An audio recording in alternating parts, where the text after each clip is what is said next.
We are live. Good afternoon, everybody, or good morning, wherever you are in the world. Thank you very much for joining me, and let me know if you can hear me and you can see me okay. I've just realised my microphone is a little bit too far away, so bear with us a minute. I'm just going to move that. Hopefully that sounds a little bit better. Welcome to, I would say, the last playthrough of this week. It's the last live playthrough of this week. I'm actually going away to a board game convention today, so I'm on a hard time limit today. I need to be leaving at 5 o'clock and I've not finished packing yet. So I'm hoping that I'm going to be done around 4:30. I don't know, but I've kind of set myself 2.5 hours to play this today. We will find out. Tomorrow I do have another playthrough video which is going to be going live on the channel, but it's not going to be a live playthrough. It's a pre-recorded one. So yeah, last one of the week. Andromeda's Edge. Full disclosure here, this is a deluxe copy of the game. This is not a retail version of the game, although you can buy the deluxe copy at retail, kind of. This was given to me by Cardboard Alchemy and Lucky Duck Games, so thank you very much for this. I have done a sponsored playthrough of the multiplayer game, which is on the channel. If you want to, if you don't know Andromeda's Edge and you want to see me teaching you the game and doing a 3-player playthrough, then that is on the channel from a few months ago. Today is not sponsored. I've effectively taken the afternoon off work. I should have been at a board game convention, but I'm not able to go until later on. So I figured I'd do a solo playthrough today. And this is the third solo playthrough that I have done in January. We are still in January, just. I normally try to do at least one a month, but this month I've done 3. And my Patreon supporters voted at the start of the month on which games they wanted me to see. So I did Civolution a few weeks ago, then I did Captain's Chair, another solo playthrough of that, and today we're doing Andromeda's Edge. So a huge thank you to all of my Patreon supporters.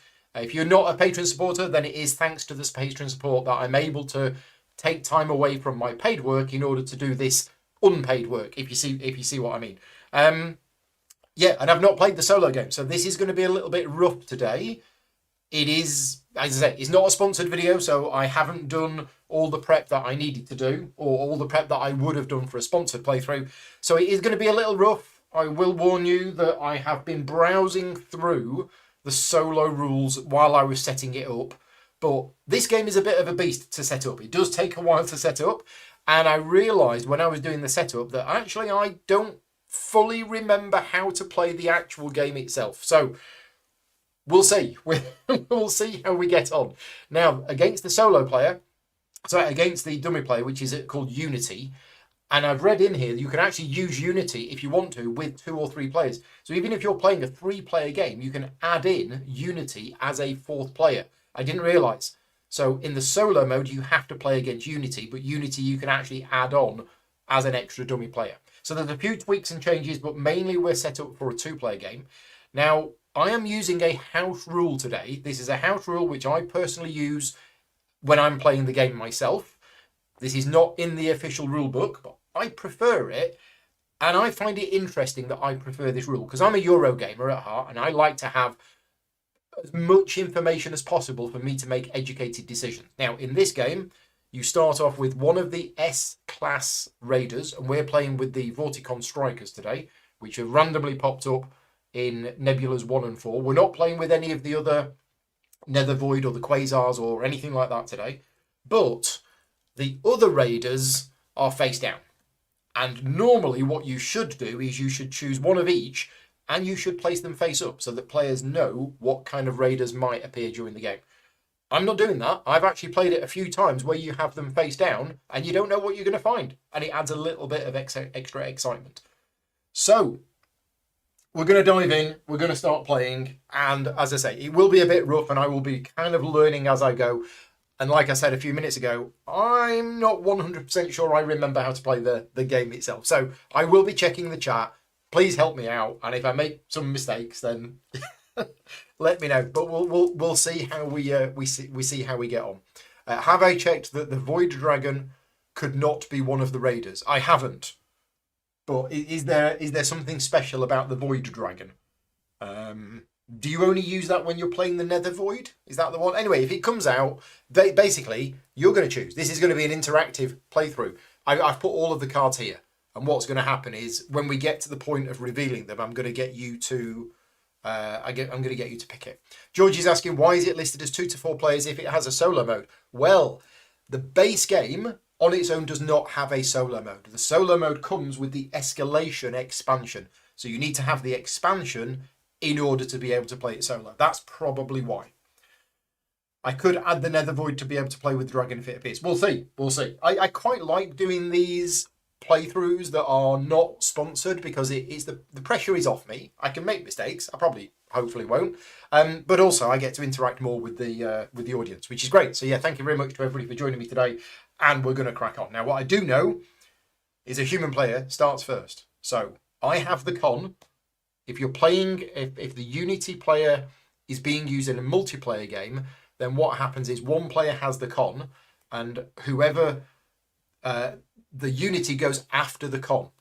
And it says here, after an event is resolved, the player holding the con passes it clockwise to the next player. But in the solo game, I have the con. So I don't really need this card. Give this to the last player in turn order. Unity will take its turn after the player who holds the con. After an event is revealed, the player holding the con passes it clockwise to the next player and says, you have the con. Yeah, I'm not going to use the card just to save space, but I am going to keep that there. YouTube says it can't be played in this browser. I don't know.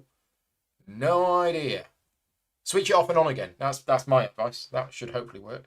Other things about the solo player is that the solo player doesn't start with any leaders in the nebula, because I believe it can't go to the nebula. But it also has 2 leaders here, and it has 5 leaders from another colour that isn't in use. These are corrupted leaders, but it's basically it's got them. Right. Shall we play? How do I play? So it's my turn first, and I either return to station or do a launch. Now, what was it somebody was telling me about return to station? If somebody can remind me of this. I talked about this game in one of my video logs, and somebody told me a rule which I didn't realise. So I talked about it in my video log, and I think I misinterpreted what they were telling me. I think it was something like you cannot return to station if all of your ships are in your launch bay, or something like that. And I kind of inferred, I've never played it like that, but I kind of inferred that you could do that, and I don't think you can. I mean, I'm not going to do that to start with. Obviously, I'm going to return. So it says, during your return station, you return all of your ships one by one from the board and the scrapyard to your station. Okay, so you can, but you only return them from the board and the scrapyard. You don't return them from here. Yeah. So you could technically do it. Oh, that was you. Oh, okay, excellent. Right. So yes, I think I inferred when I spoke about it that you could use these to activate your modules when you return to state. You can't. You can only use ships which are on the board or on the scrapyard. Right, there you go. So yeah, you can recall when a ship is in the scrapyard, but not if none were launched. Okay, so Oliver is saying you can't. I'm not going to anyway, but we'll find out. Right, so I'm not going to return to station. I'm going to launch. And this is a first launch, which basically means I can take a ship from here and I can put it in any unoccupied region, but subsequent launches have to be within range of this one. So where are we going to go? What are we going to do? Now, from my memory of playing this game, and I've played this game about 4 or 5 times, it's all about building your engine. You need these modules as early as possible, because every time you return to station, you're going to get to activate the modules. And it's all about getting the modules. And you get the modules at the Maximus field or the Odessa field that have randomly come out on opposite sides of the galaxy. Well, not the galaxy, but this part of space. So, I mean, I think we want to do those. I do have some resources. Which is the wild resource? Is it... What was it that's used that can be used as wild? Here, credits. Do I not start with any money? Oh, I'm the Dark Star Acolyte, by the way. I picked 3 at random and chose one that looked cool. Turns out this is also from the Escalation expansion. And I have a special ability that at the beginning of my turn, if there are no ships in my launch bay, I get a bonus and then I return to station as normal. Yeah, I don't start with any credits. Ah, that sucks. Cardboard Alchemy is here. Hi, Rosie. Thank you very much for popping in. Apologies for all of the million rules mistakes that I'll make, but hopefully with the chat watching me, I should be okay. And I think these brown ones, from memory, the brown ones are really good. But the green ones are also good because when you activate one of them, it activates all of them. So maybe we go here and maybe we get one of each. Do I have any titanium? I do have some titanium. Do I have any nanocarbon? I do. and that can be anything. Energy is a resource. Oh, what was the rules on energy? I know the energy one is something that catches people out. I think energy is a resource. And I know tactics cards are a resource as well. That's the other thing that people forget about, is that tactics cards are actually a resource. So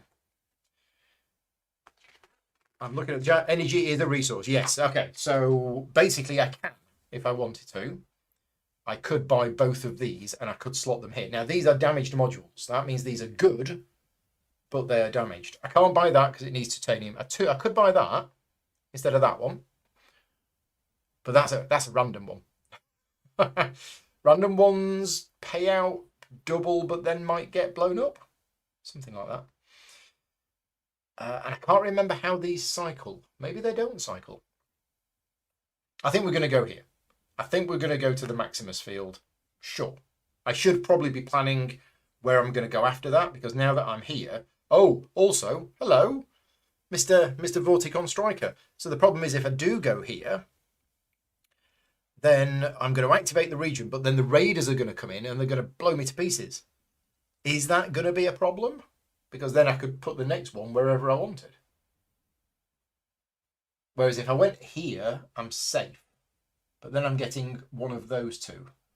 I'm not sure I want that one. Yeah, let's do this. I'm not going to think too much because, as I say, I am on a time limit today. Right, the thing about energy is credits cannot be paid as energy. That's it. Credits are a wild resource for those three, but not energy. That was where people got confused. Oh, and energy to add combat dice. Yeah, the last time I played it, I was about 3/4 of the way through the game and I forgot the rule that you can spend energy to add combat dice. So, yeah. Okay. That's what we're going to do. We're going to go here. We've launched. It's a first launch. We're going to activate the region and I'm going to buy 2 bits and I am going to buy both of these. So I'm going to buy Power Grid, which is, yeah, it's a good board game, but it's also a card from this game. So that's 1 nanocarbon and 1 of something else. Sure, we'll pay the energy. So I'm going to buy Power Grid, Funkenschlag, and that goes there, and it comes with the damage on it. And then we're also going to buy the Atmo Synthesizer, which costs me 1 titanium and 1 something else. I'm going to spend another energy. Remember, cards are also considered resources. Yes. Yes, I could have actually thrown away one of these. Yeah, let's do that actually. Let's keep 1 energy and let's throw away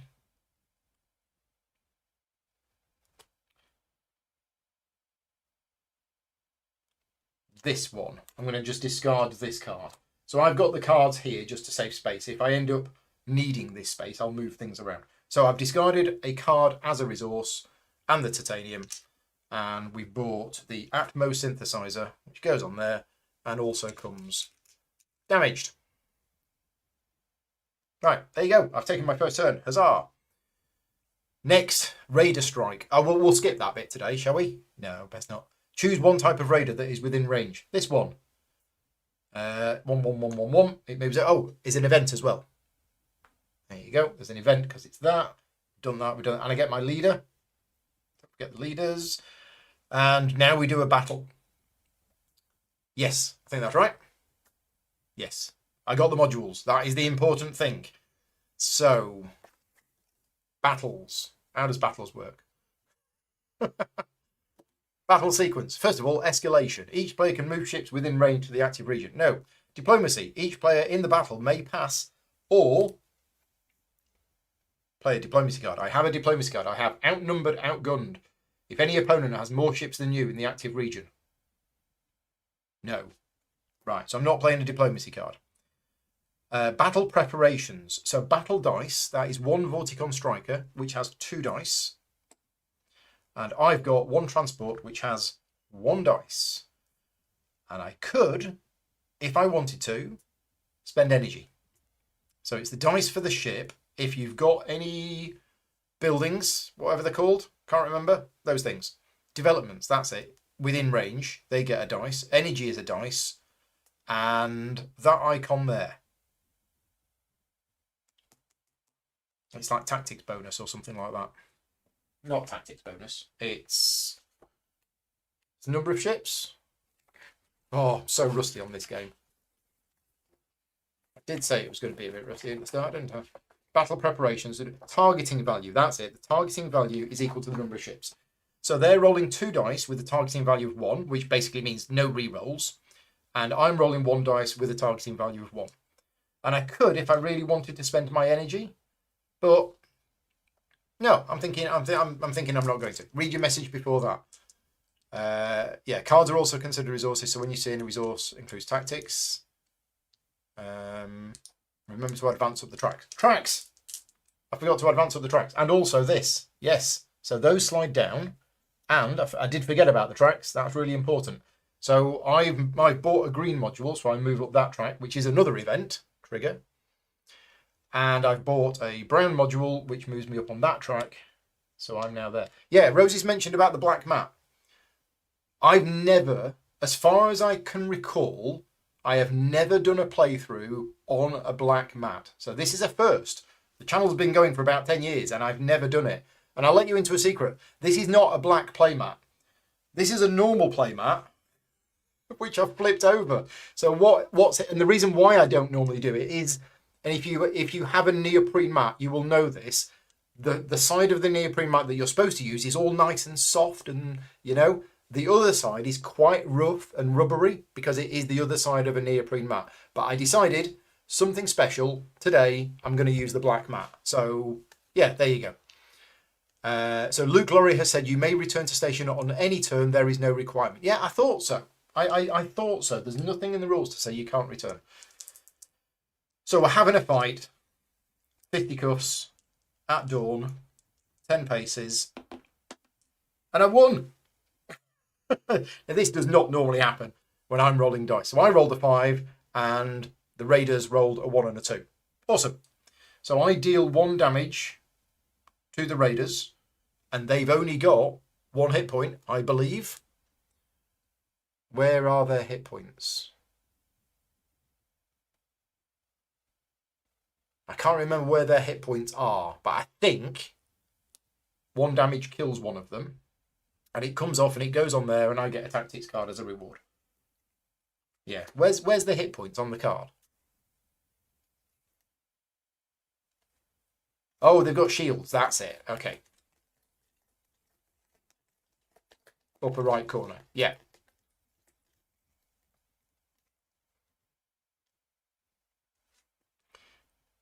Right. Okay. So we've done that. We've had the battle. We won. Huzzah. And that's it. That is my go done. Now, there is something we did miss, which is in the solo play. Solo rulebook. Here. Solo rulebook. It says that you have this, which is the probe. It's an alien probe. Right. And it says, each time you launch a ship to a planet or an alliance base, so basically not a nebula, then the probe is moved into the active region. So the probe is keeping an eye on me. And now we're going to do the Unity's turn. So what you do is you roll a d6. See what the Unity is going to do. I've rolled a 5. And then if you notice on Unity's board, which has a special board here, the 5 determines that we're going from this particular row. So it's going to determine the card that we're drawing and which ship we're going to do. If no ships were in there, then it would do a return to station because it's already built all of its ships already. It doesn't actually build any more ships. So now what we're doing is we're launching ship. Take the next lettered ship from the correct section of Unity's launch bay, so A, here we go, this comes off, and launch it to the region indicated on the action card. Okay, it's not told us to draw the action card, but I'm assuming we draw the action card. Okay, so we have iconography on here. So we have, there's the probe, and it looks like it wants him to go here, but I read somewhere that it can't go into the nebula. It never goes into the nebula. Launch it to the region indicated on the action card. Some cards specifically name or describe a region, and others indicate a launch to a region relative to the position of the Unity probe. Yes. If there is no permissible region in the indicated location, or no region matching the description, Instead, launch the Unity ship to the region containing the Unity probe. Okay, so it can't go there, so it's going to go here instead. I tell you what, this is a popular location. There must be an ice cream stall in the corner. Yeah, I think I can see it in the artwork. Yeah, definitely, down there. Right. So, step 3, resolve the region action. It says, Unity resolves the action for the region in the following manner. I haven't done that, right. If it's an alliance base, no region action. Unity does not perform the action depicted on the alliance base. Instead, advance the command marker clockwise to the next space on the command wheel. So it has a command wheel, and one of its leaders is a commander, and it's going to move this around. So it's going to move to there, and it's going to activate all of the icons in that space, which is, I'm going to guess, it moves up on the blue track, which is population, something like that. 121 solo plays, Mark. Wow. Okay. So, yeah. Stephen is asking, is this a specific solo rule? Normally, you cannot make your first launch into a space with another player. It can. So the Unity is special, and it breaks the rules in many ways. And it says, I did read it somewhere. Where did I read it? Yeah, it can do that, but it can never go into the nebula. They're the things that I read. And I can't remember where I read them, but I'm pretty sure that's what it is. I'm just scanning the rules to see where I found that. Ships, it begins with all of its ships, upgrades, damage and repair. When a Unity ship becomes damaged, modules launching, movie ship. Right, Unity ships ignore some of the restrictions. So Unity ships may always launch to an occupied space, and Unity ships may also launch to regions that are already occupied by other Unity ships. But no Unity ships have voyage, so they cannot launch to a nebula, and they cannot move into a nebula. So, yeah, there you go. That's where I read it. So anyway, it's gone there, it's done that, it's moved around clockwise, and it's moved up on that track. That's step 3. Step 4, recruit leaders and collect free resources. So move any Unity leaders in regions occupied by Unity ships, to the Unity station. Done. If there is a bonus resource in any region occupied, then it gets that bonus resource. And then special actions. So it resolves the special action printed in the top left of the card, which is develop. Already? Wow, that's quick. So follow any special icons depicted in the top left of the card. So it's going to develop. It's going to develop. It builds a development if possible. Right. So, building a development. Where's the building a development? Development. When an action or phase allows Unity to develop, the development is built on the leftmost undeveloped planet that is occupied by a Unity transport, if any. Okay, so Unity transport is here. It doesn't have a transport on the leftmost undeveloped planet. And I think I read somewhere that there's a typo on the Unity turn sequence to do with that. There is the publisher's really good at keeping the FAQ updated for the game, and I was browsing through it this morning, and there is definitely something. I think on the player aid there is a slight error in building developments.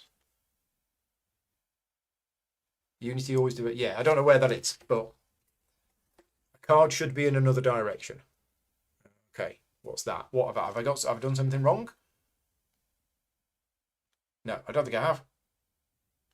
Okay, if I have, let me know. But it's not building because it can't, because it doesn't have a transport on a planet. Right, there you go. Next, step 6, Raider Strike. Check for Raider Strike. Nope. Step 7, Battle. Yes, we're having a battle. Oh, a card should be in another direction. 600.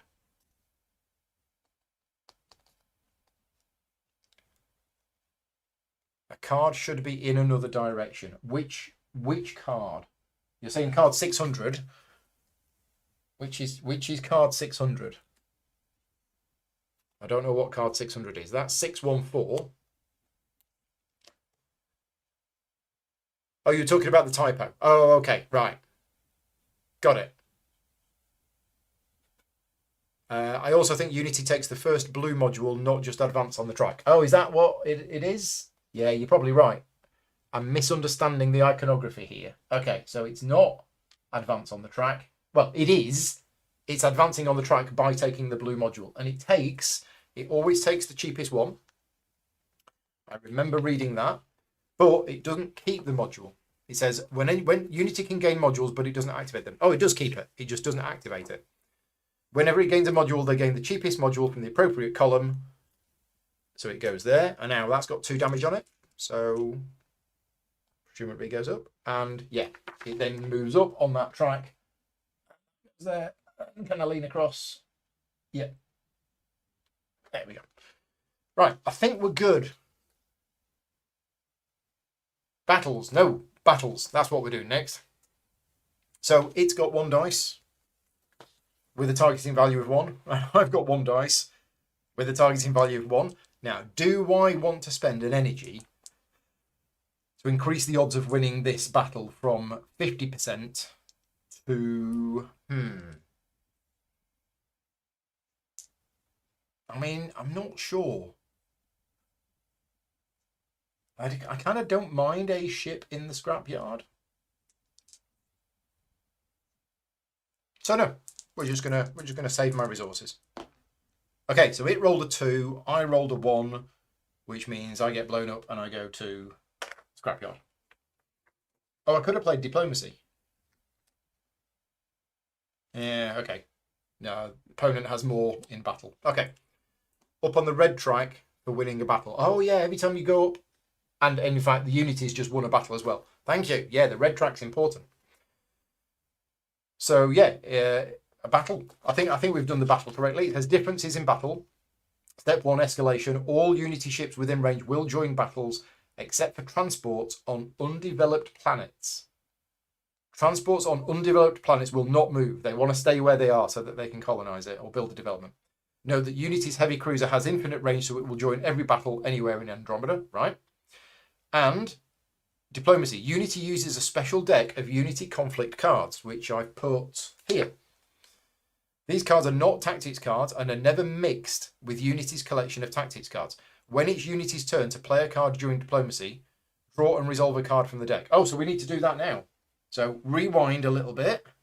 It's going to roll a 2 and I'm going to roll a 1 and I'm going to get blown up, and it's going to move up on the track, but it draws a card.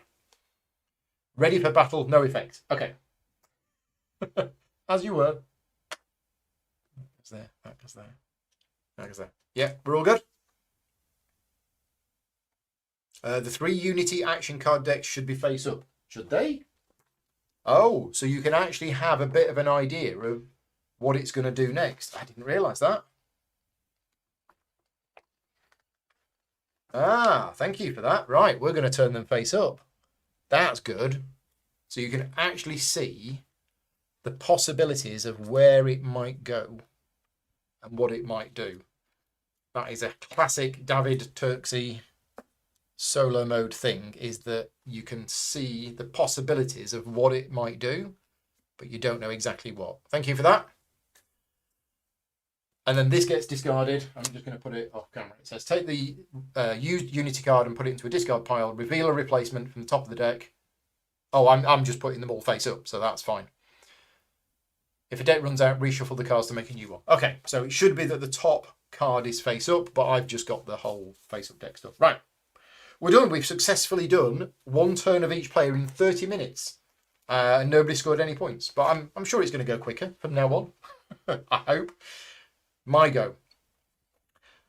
So I don't want to return to station.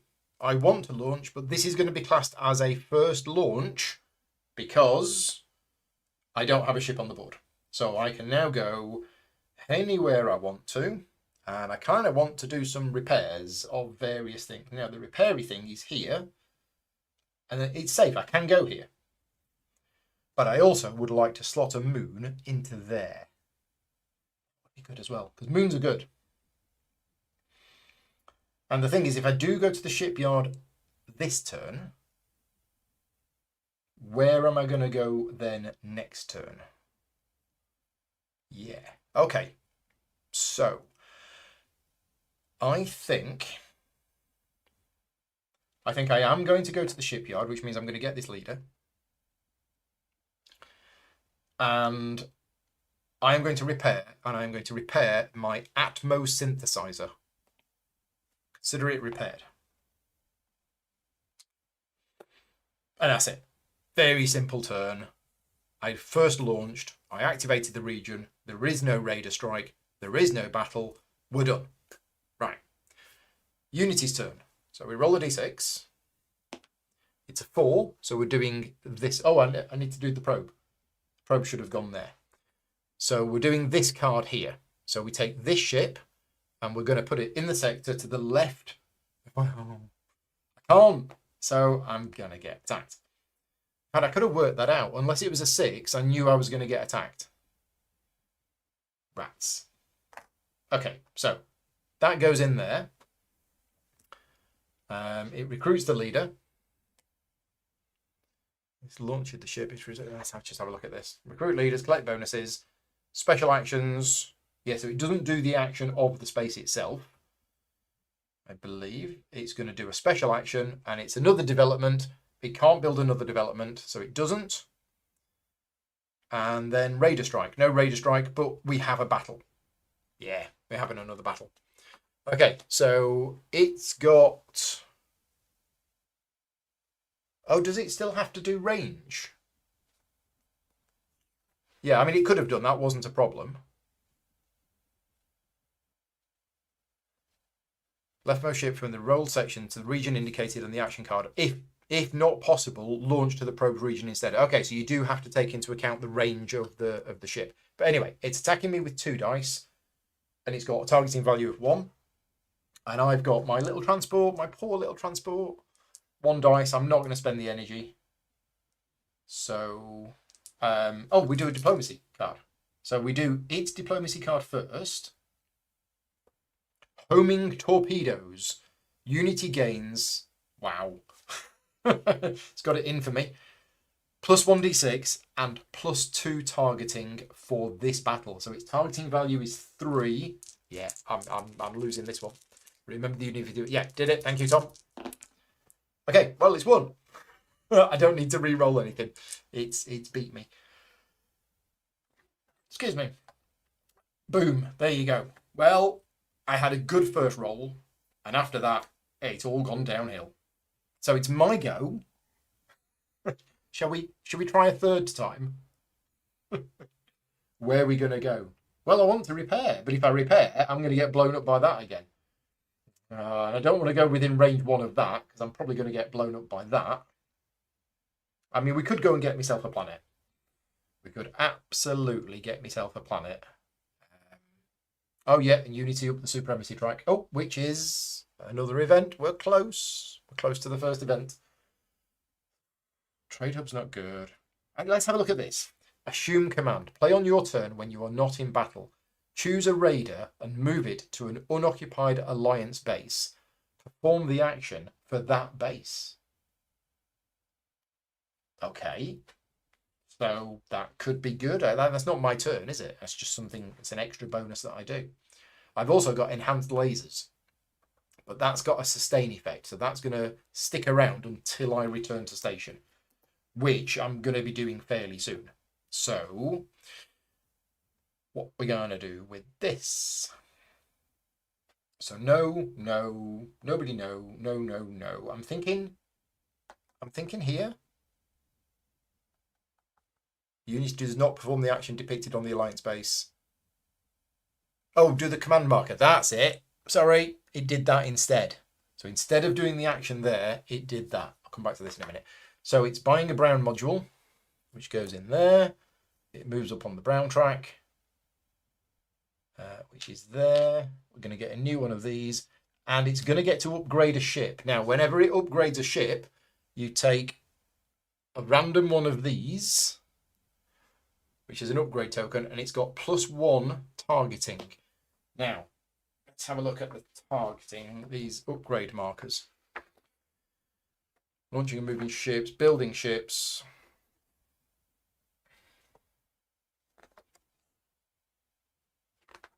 Upgrades. Here we go. When Unity would gain a ship upgrade, instead they gain a Unity upgrade token. Draw and reveal the next Unity upgrade token and put it face up beside the station. Each upgrade token provides a one-time bonus or ongoing benefit. So maybe that's an ongoing benefit. Well, that's terrible. That's terrible for me. So I think that means it's got a permanent +1 to its targeting value. I mean, that's what the icon means.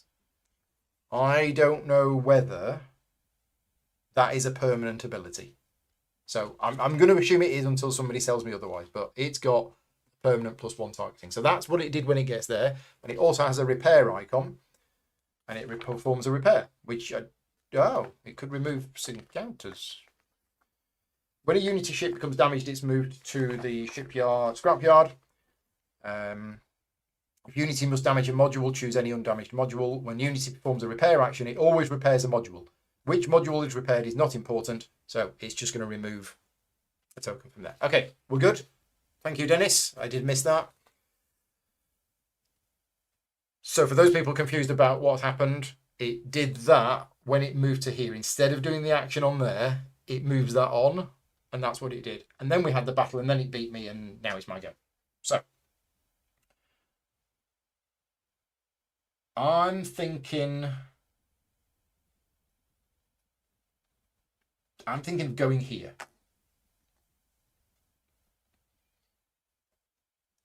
Because I think I need some moons. And I can slot that moon in there, although it's not really going to help me at the moment. Oh, no, it is. It is. Right, I'm going to go there. I'm going to take this moon, and I'm going to put it there. And then I'm going to slot it because I can. So slotting a moon, I believe, is a free action, but you can only do it on your turn. Oh no, you can slot a moon on anybody's turn. You can abandon a moon only on your turn. Okay, there you go. I've gone there. I've done that. We've no attacks. We've no battles. We've no nothing. We're good. Right. Let's see if we can get the Unity right this time. Roll a d6. Oh, I should have moved the probe. So we rolled a 4, which is this. Now, have I understood this correctly? It's going to place this ship. This ship has a range of 1. And it's trying to place it in the sector, or the region, whatever, west of the probe. The probe is here. But this has a region. This has a range of 1. Which means it can't, because it's only got ships here, and this only has a range of 1. So does that mean it can't, which means it goes into there? Let me just read that again. Ignore some of the restrictions. So it just says it can launch to regions already occupied by other Unity ships, and it can launch to regions, may always launch to an occupied space, right? Okay. So we've rolled the d6, launch the ship, launch it to the region indicated on the action card. Some cards specifically name or describe a region. That one doesn't. Regions, that's what they're called. And others indicate a launch to a region relative to the position of the Unity probe. If there is no permissible region in the indicated location, well, there is, it's here. So, question for the chat. Do I take the range of the ship into account? Because if I do, it can't go here, but that means it's going here instead, which actually makes even less sense. So, yeah, let me know. I'm going to browse through the rules and see if I can find it, because these do have a range printed on them. And if range didn't apply to it, then why is the range printed on there? We need Mark. Mark's played 121 games of this solo. He'll know.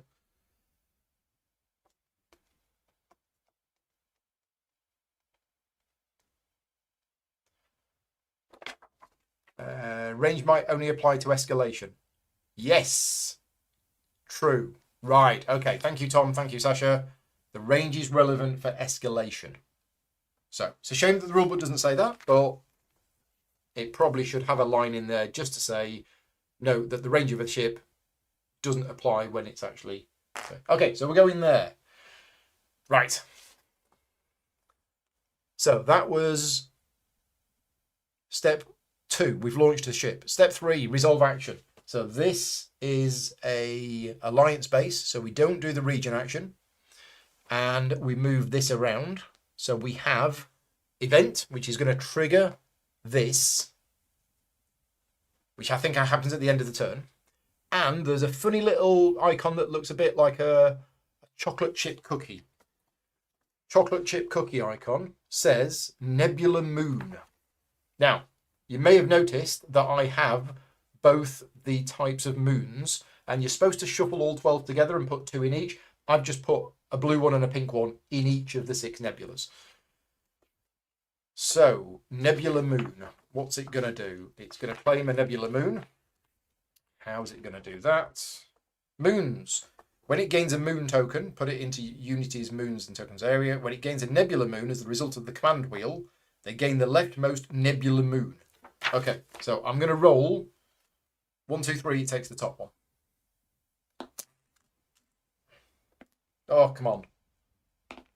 3. Right, so it's taking that one, and it just goes in there. Oh, that token goes in there. There you go. Right, so it did that. It moved around. It's done that. That was step 3. Step 4 is going to recruit the leader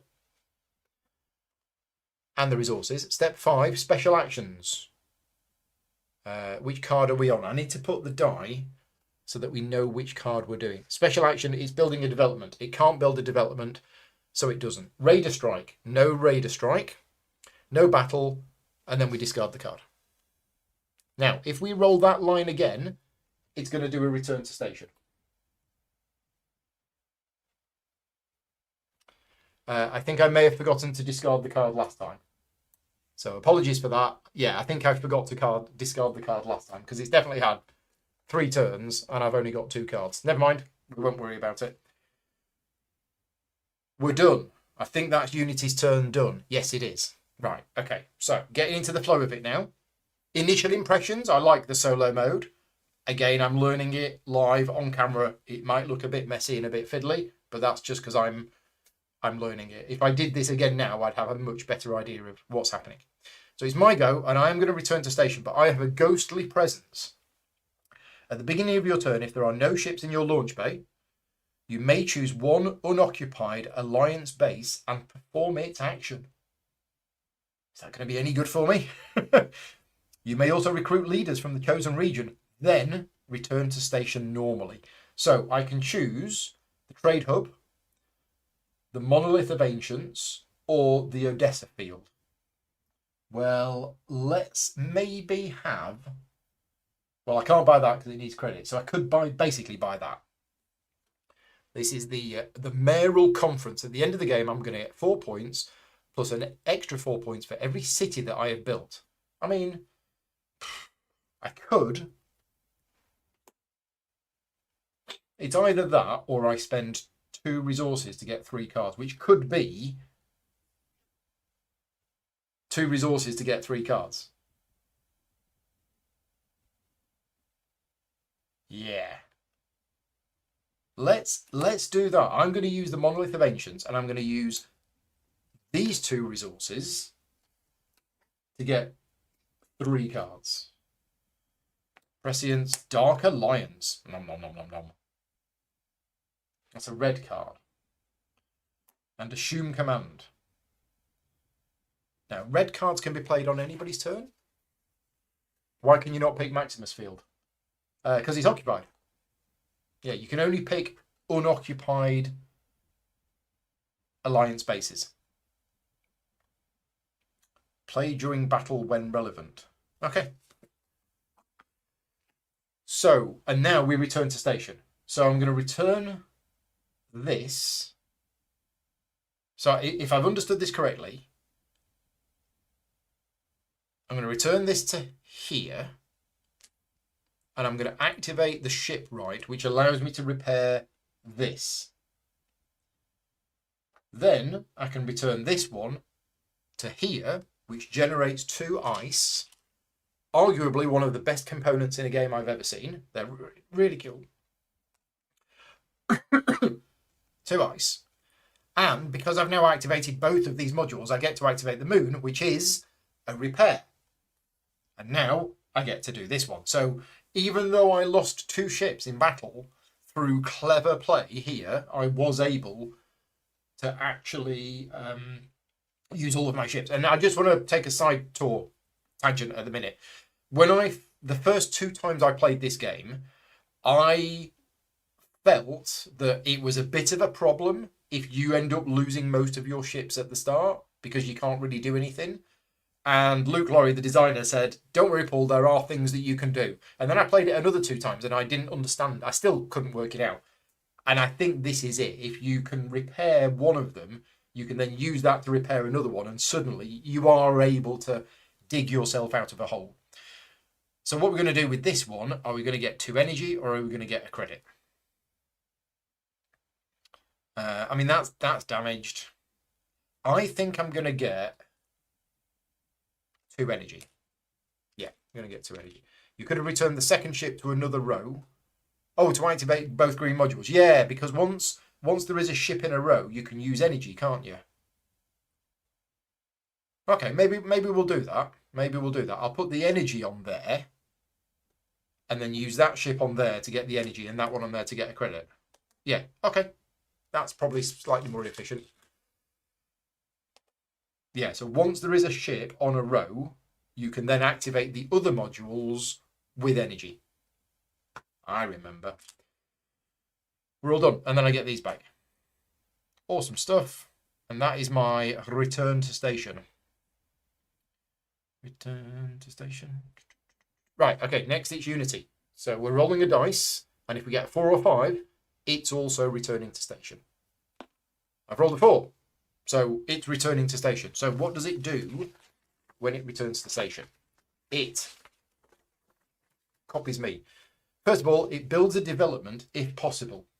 Well, it can't because it's got a transport there and a transport there, so it can't build development. Next, command. For each ship that Unity has remaining on regions of Andromeda, and each ship they have in the repair barge, advance the command marker 1 space clockwise, and for each advancement, Unity gains the indicated bonuses. Wow. Okay, so it's basically moving 3 spaces. So it goes, I'll do the first one. So it's going to gain a repair, which is that. And it's going to build a green module, which is that. Which means it moves up on the green track. Oh, I forgot to do the event. I'll tell you what, I did forget to do the event at the end of its previous turn. I'll do that in a minute. I'll do it at the end of this turn. So we've done that. We've done that. We've done that. We've done that. Right. Then it's moving to here. So this should be now there. It's moving up on the red track, which means it's going to get this, whatever this is. I'll have a look at that in a minute. And it's trying to build a development, which it can't do. And then it goes here. And it takes this module, goes here, and it moves up on this track. So, 3 things I need to do. I need to do the event card for the end of its previous turn. I need to do that, which is a ship upgrade. No, I've already done that. I've already done that. I need to do this token, whatever that token is. Right. So what should we do first? Return station command.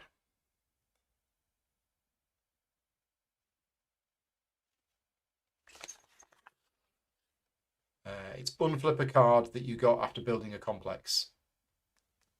Yeah, but what does it do? Here we go. Supremacy track. When a unity reaches a supremacy token, they take the token and put it into the unit's moon and token area. Okay, so it does take the token and it puts it there.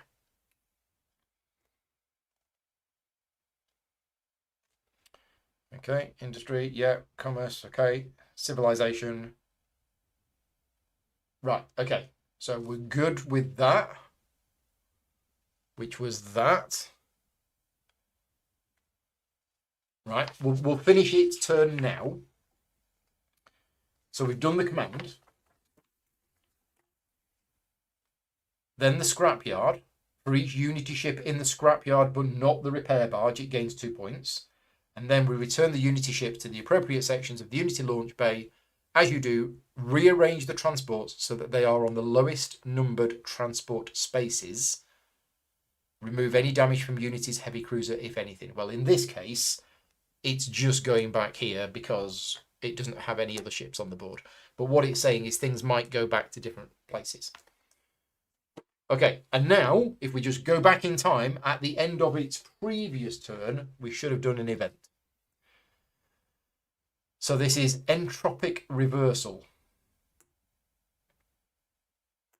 So everybody's going to score points based on the number or how far they are up on the industry track, minus for every module that they've got. Something like that.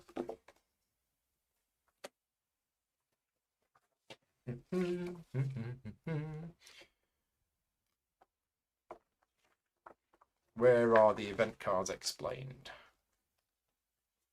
Modules, progress tracks. Event track, here we go. So, score victory points. Number of victory points printed next to their marker. Oh, right, yeah, it's not... it's this marker. That's it. So, Unity is going to score 7, but then -1 per damaged module on their station. Well, they did have 1 damage on their station, so they're going to score 6 points, because this should have happened at the end of the previous turn. And me, I'm going to score 6 points, -1, I score 5 points. Okay. Then place new raider. Find the raider card of the indicated letter class and place it face up near the board. So this is D. Okay, so we are picking A, B, or C. In fact, I was going to make this interactive, but it'll probably be more hassle. So I'm actually just going to pick at random, and it's going to be this one. It's the mortality sphere. Now, I've never played against the mortality sphere before, so this will be fun. It's this one. Okay. Where's the little... So it's got a targeting value of +2. It's got 2 shields. It's got a range of 1. It's got 5 dice, and it begins on the development office. And it's got barrage. When the mortality sphere wins a battle, each player who fought in the battle must damage one of their modules. So we've placed the new raider. Then special effect. Resolve the special effect. In turn order, each player may perform 2 repairs. Okay, well, it doesn't do anything. Yeah, this would have changed something, but it's fine. I'll just remove that. We're all good. And then reset the event track, and then it moved on. Right, okay. So we've done that. Let's try not to forget it next time. And then I did a return to station. Unity did a return to station. We all did a return to station. And now it is my go. Now, I've got this big mortality sphere. I'm a little scared. All I've got is my equal transports. But I do have some ice. Can I build a spaceship out of ice? Well, I can build a heavy cruiser, but I need titanium. Where can I get titanium from? Yeah, and it is one of those weird games where you don't go to locations to get resources.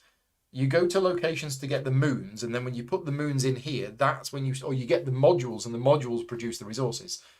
It's just a different way of thinking about things. But I have 2 assumed commands. So this could actually be quite good for me.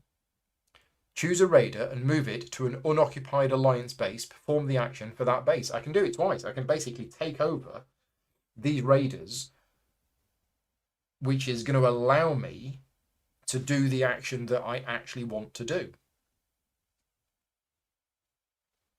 Oh, the credit could be titanium. Thank you. Yes, I've got a credit. So I could actually build a big ship. think we need to, because we're getting blown up to bits by these. Shall we do it? Yeah, that'll be fun. Okay, we're going to do it. So I'm going to play on my turn when I am not in battle. Choose a raider, this one, and I'm going to take command of the raider. We're going to fly over to the shipyard,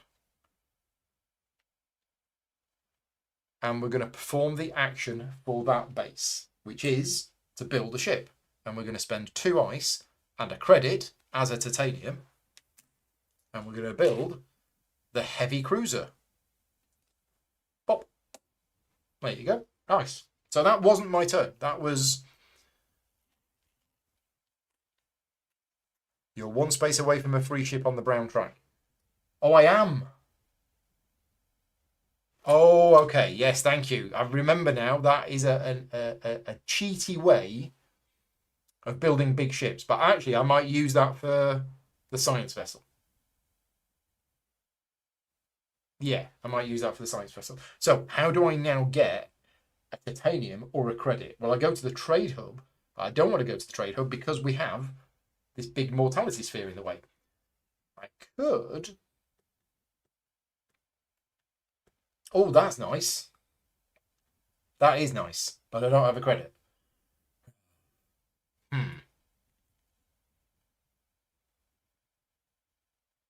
Well, we've got this. This is 3 dice. And it's got shields. We could deploy the heavy cruiser, and it would be my first launch. Let's do it. We are going to deploy the heavy cruiser. We are going to go to here. And we are going to activate the region, and we're going to take this here moon, which is an ice and a titanium. So I need somewhere to slot that. Or I could just dismiss it and get the resources if I really wanted to. But now I'm going to put all the lights on and off and attract this one here. So this is out of range. The mortality sphere is out of range. So that can't come and get me. And even if it was in range, I could choose this one, because I believe I can choose which one.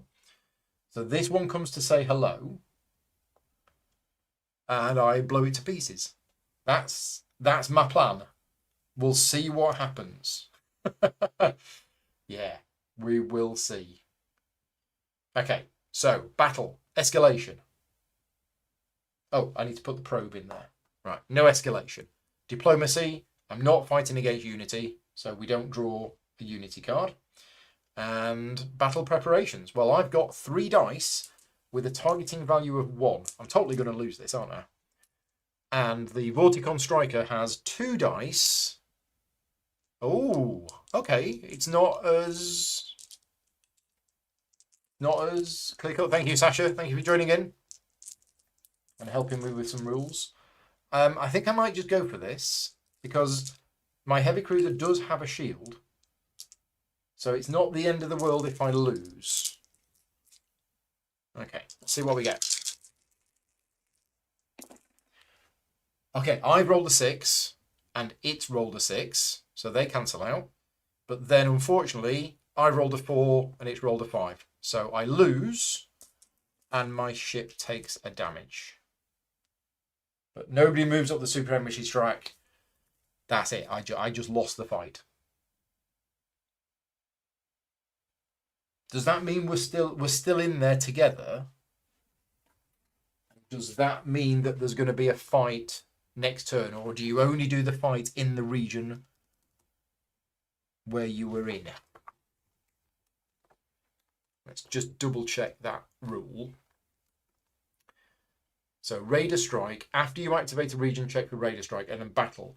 If 2 or more opposing players have ships in the active region. Consolidation price for losing a battle. Oh, I completely forgot about that.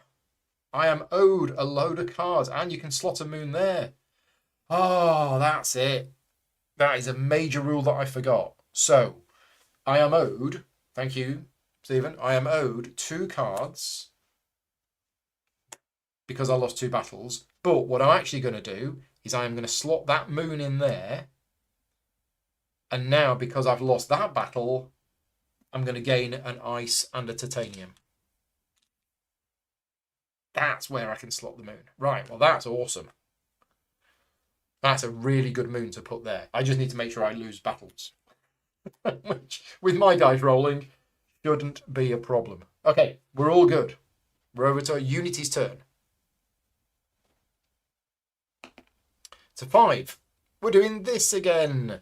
So it's Maximus field. It's nothing to do with where the probe is. It's going to put this on the Maximus field, which is here. Okay, and then instead of doing the action of that space, it is moving that around, which means it's going to build this, which goes there, and it's going to move up on that track, which is an event, which goes there. These two are going to come down.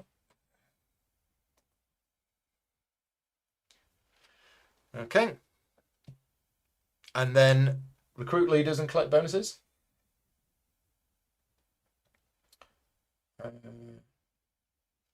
Which field was it? It was the Maximus field. Yeah, it's already got it. Special actions. It's another event. Raider strike. Yes. So Unity attracts this. And we actually have a battle between those two. Well, that's great for me. Yeah, Raider strike. Check for Raider in range. If any opponents are in the active region, a battle occurs. Okay, awesome. So they're fighting each other. So Unity has 1 dice. And the Raider has 5 dice. I think it's going to lose. 2 event steps. Was it 2 event steps? Why was it 2 event steps?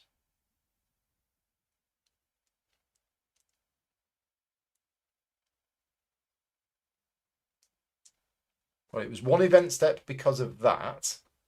Where was the other one? Oh, because of the blue track. Yeah, because it went up on the blue track. Did I not move it twice? Oh, I did it. Okay, yeah. I thought I did. But it's going to draw a card. It's going to try diplomacy. It's going to try diplomatizing against the mortality sphere. The sphere has a targeting of 3. Yeah. Attack on the station if Unity wins this battle. Lols. Each other player would damage it. Yeah. Right. 1 die. I mean, you might get 6. There's always a chance. Very, very small chance. Well, he did get 6, but the mortality sphere got a 6 as well. Oh, and we've been forgetting to do this. Oh, completely forgetting to do that. Thank you. So we should have done this when the first event came out. Yeah, I completely forgot about that. Again, I apologise. I am a little rusty with the rules. And again, this is not a sponsored video, so I am going to make mistakes. But yeah, I need to play this again. I might actually, I'll tell you what. No, I'm not going to have time. I was going to say I might leave this set up and then as soon as I get back from the convention, play it again. Because I'm really enjoying it. And it is a bit of a beast to set up. Unfortunately, I don't have time. Or maybe I do. Watch this space. Watch this space. Basically, I'm enjoying this and I want to play it again. So, he's lost the fight. Right, which means that gets destroyed and it goes to the scrapyard. And nothing else happens. It doesn't get any bonuses. It doesn't move up on the track. It just got blown to pieces. When the Mortality Sphere wins a battle, each player who fought in the battle must damage one of their modules. Sorry, mate. There you go. It doesn't actually matter which one it damages, but we've done that. Okay, and that is it. That is its turn. And then we discard the card. That's what I've been forgetting to do. We discard the card. I think I forgot to do it last turn. I've only got 3 cards here. Yeah, I'm definitely forgetting to discard the card. Yeah, apologies for that. It's had like... Yeah, it's had 4 turns. I definitely forgot to discard a card. Never mind. We'll do it from now on, he says, if we remember. Right, my go. Is it my go? We're not doing an event. No, we're not doing an event. So it's my go. Okay. So I could return to station. If I really wanted to, I could, and I'd have that 1 ship. But what I'm probably going to do is I'm probably going to deploy this transport. And this is a subsequent launch, which means it's got to go within range 1 of my existing ship, which is going to attract this. But that's fine, because then the heavy cruiser can come in and blow everything to pieces. Awesome. Right. Well, that works. We can't really build the development, so I'm not really interested in that. Do we want to go to the Odessa field and trigger an event? If we go to the Odessa field, I don't have any credits. Otherwise, I could have bought that logistics module, which is really nice.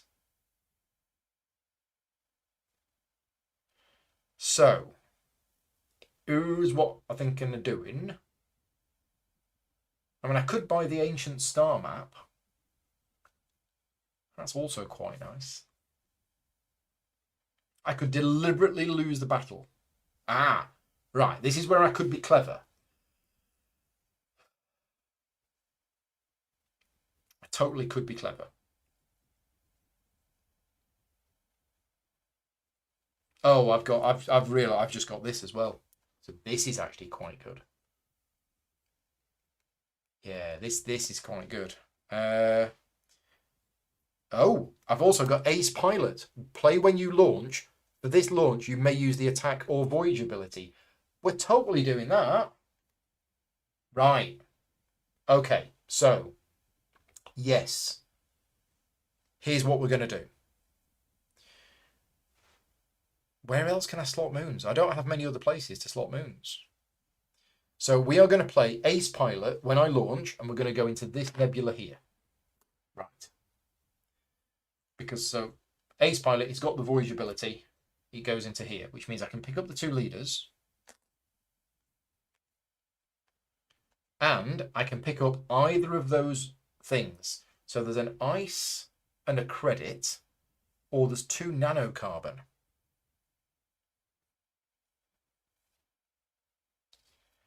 Yeah, well, if I'm thinking ahead, I think I'm going to take this one and I'm going to put it there. All right.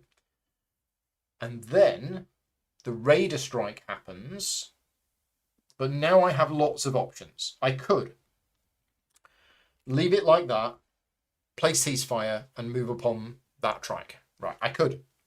That is one option. Oh, the other option is I could have moved this in, but I can't because it doesn't have voyage, so that can't go into there. Yeah, I think we're going to do that. So we're going to have a battle, escalation, no escalation, diplomacy. I'm going to play ceasefire. The battle ends and I advance 1 space on the supremacy track, which triggers an event. So the way you're supposed to do it is you're supposed to reveal the hex first. There's another red planet. And then you're supposed to stick this to the forehead of the player whose turn it is so that they don't actually forget. Oops. It's me being silly. Yeah, so I played ceasefire. I've moved up on the supremacy track. That's triggered that event. Yeah, I'll keep this in my hand so I don't forget it.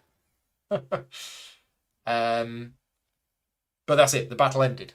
So we're good to go. So it is now the end of my turn, I believe. Let's check the turn sequence. Battle sequence. Yeah, there wasn't a battle. So at the end of my turn, we do an event.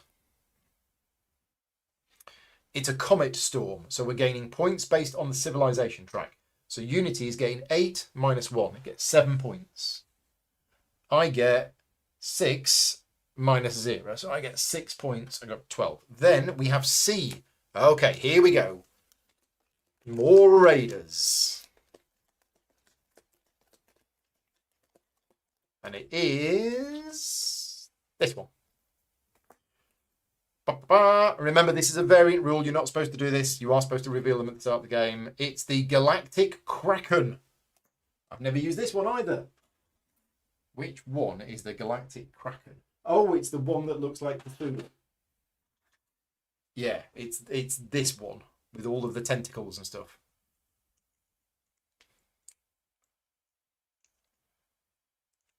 Yeah, I'm shoving a thing up Cthulhu's backside. Is it going in? His tentacles is in the way. Why is this not going in? So I've never used this one. Is that it? Yeah, that's it. Right. So what does the Galactic Kraken do? Well, it starts off on the Maximus field. Oh, can you have two? Do they get along? It has a range of 1, a targeting value of +1. It has 5 dice. It's got shields. And it's got tentacles. If the Galactic Kraken is in the active region during escalation, all player ships within range 1 are moved into the active region. Right. Dangerous place to go. And what was the thing we forgot to do last time was that, and we did that this time. So we're all good. We scored our points. We did the raider. We need to do the event. So the Comet Storm.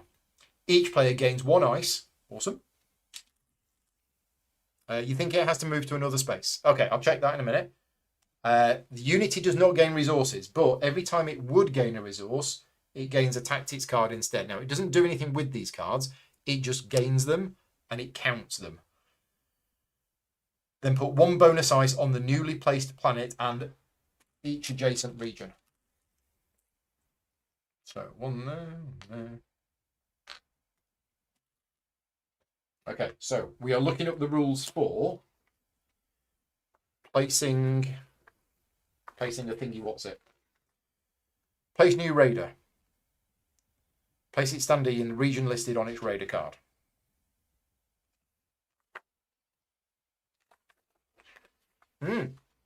Stephen thinks it has to go somewhere else. Where is that in the rules? It's a good question. If anybody knows, Mark says the Galactic Kraken is a great way to get Unity to move transports from a region. Ah, yes. But Mark, does it have to go into a different region, or can 2 raiders exist in the same region? Are they going to play ball?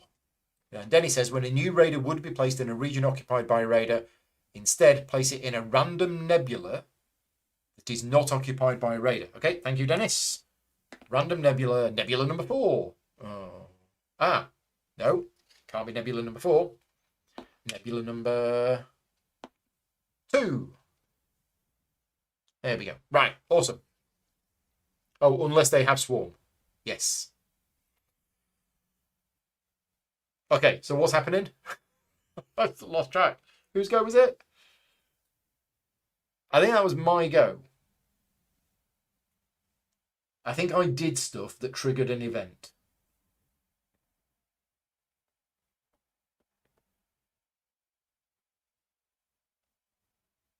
Yeah. I think it's my go, and I think I triggered the event by I don't know what. What did I do that triggered the event? And this is why I don't play solo when I'm sat downstairs on my own, because I completely lose track of where I am. Yeah, the event is done, but was that my go? I can't remember what I did on my turn. I played Ace Pilot and I moved into there. And oh, I played Diplomacy. That was it. I played the Diplomacy card and the battle ended and that moved up to there, which triggered the event. Right, okay. Unity's go. We're getting there. What's Unity doing? It's a 4. Again, it's always doing this row. I got loaded dice. So where's this going? Oh, the probe should have moved to here. Oh, look, it's trying to place its fighter here. Well, that's unfortunate. Yeah, but it is now doing something different. Finally, it has gone to a planet. Launch the leftmost ship, yeah. So resolve action. So on a planet, it claims a moon. Add the moon to Unity Station. If no moon, it gains a tactics card. So it's taking that moon and it's going to put it here. Right. Then it's going to recruit the leaders. No. Bonuses. No. Special actions. Yeah, special action is development, but it doesn't have a transport on a planet, so it can't build any developments. Raider strike. Yes. The raiders come in to say hello. And now we're going to have a battle. So we've got a 3-way battle. Unity is in there with its fighter, which has 2 dice. I'm in there with my heavy cruiser, which is actually damaged. I get 3 dice. And the Vorticon Striker is in there with 2 dice. Now, we've each only got 1 ship. So all of us have a targeting value of 1. But if I wanted to, I could move that transport in there. And most people who are watching this seem to know the game very well. But if you're watching this video and you don't know the game well, Unity is going to get a diplomacy card. Thank you. There is one thing that I do want to mention. And this is, again, something else that caught me out the first 2 or 3 times that I played this game. What I did is I would move this in here because it would give me an extra dice and it would increase the odds of me winning. And you might think that's a good idea. But what you need to be very careful about is if I do move that in there and I roll badly, I lose both of my ships.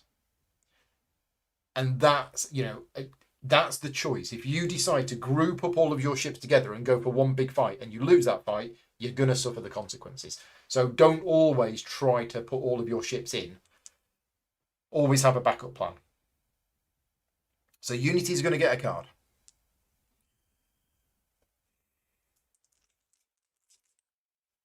And that card is...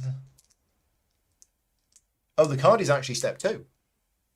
Yeah, so the battle, the diplomacy card happens before we get the dice. Is that right?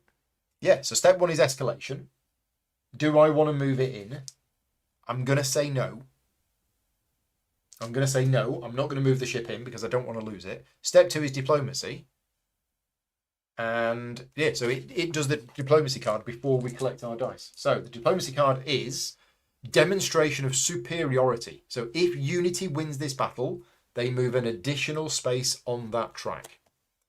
Now, do I want to play a diplomacy card? I don't have a diplomacy card, so I'm not going to play one. Right, now we do battle preparations. So it's 3, 2, 2. Do I want to spend energy to give me a 4th dice? I'm thinking about it.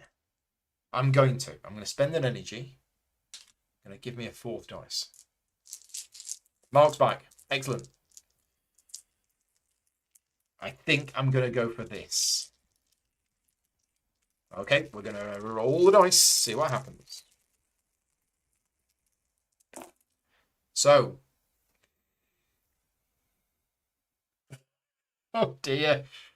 So Unity rolled 2 6s and has therefore won the fight. And I rolled rubbish. So it's a good job I didn't put the other ship in.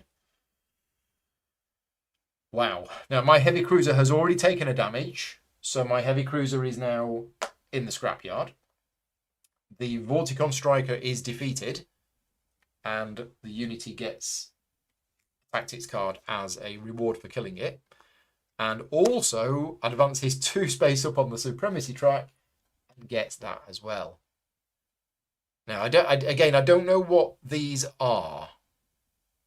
So I think that's a permanent one.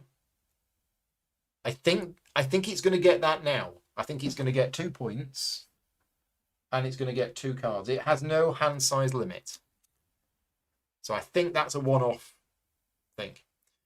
Diplomacy being before battle preparations is very nice. Yes, it is. There's a lot of very nice rules in this game in the way that things are put together. It flows quite well. Once you've got the game down, it does flow quite well.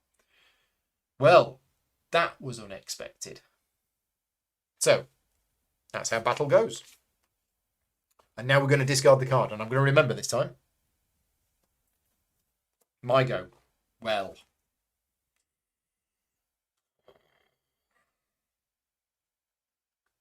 Problem is, I'm now launching from here.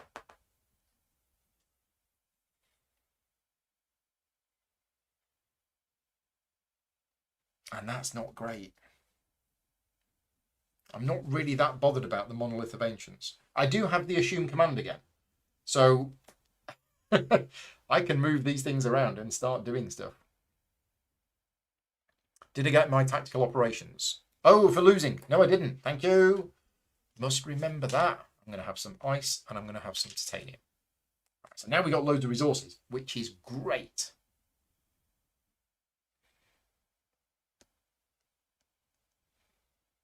So I've got so much ice. I could move it to the Odessa field. and buy a couple of modules.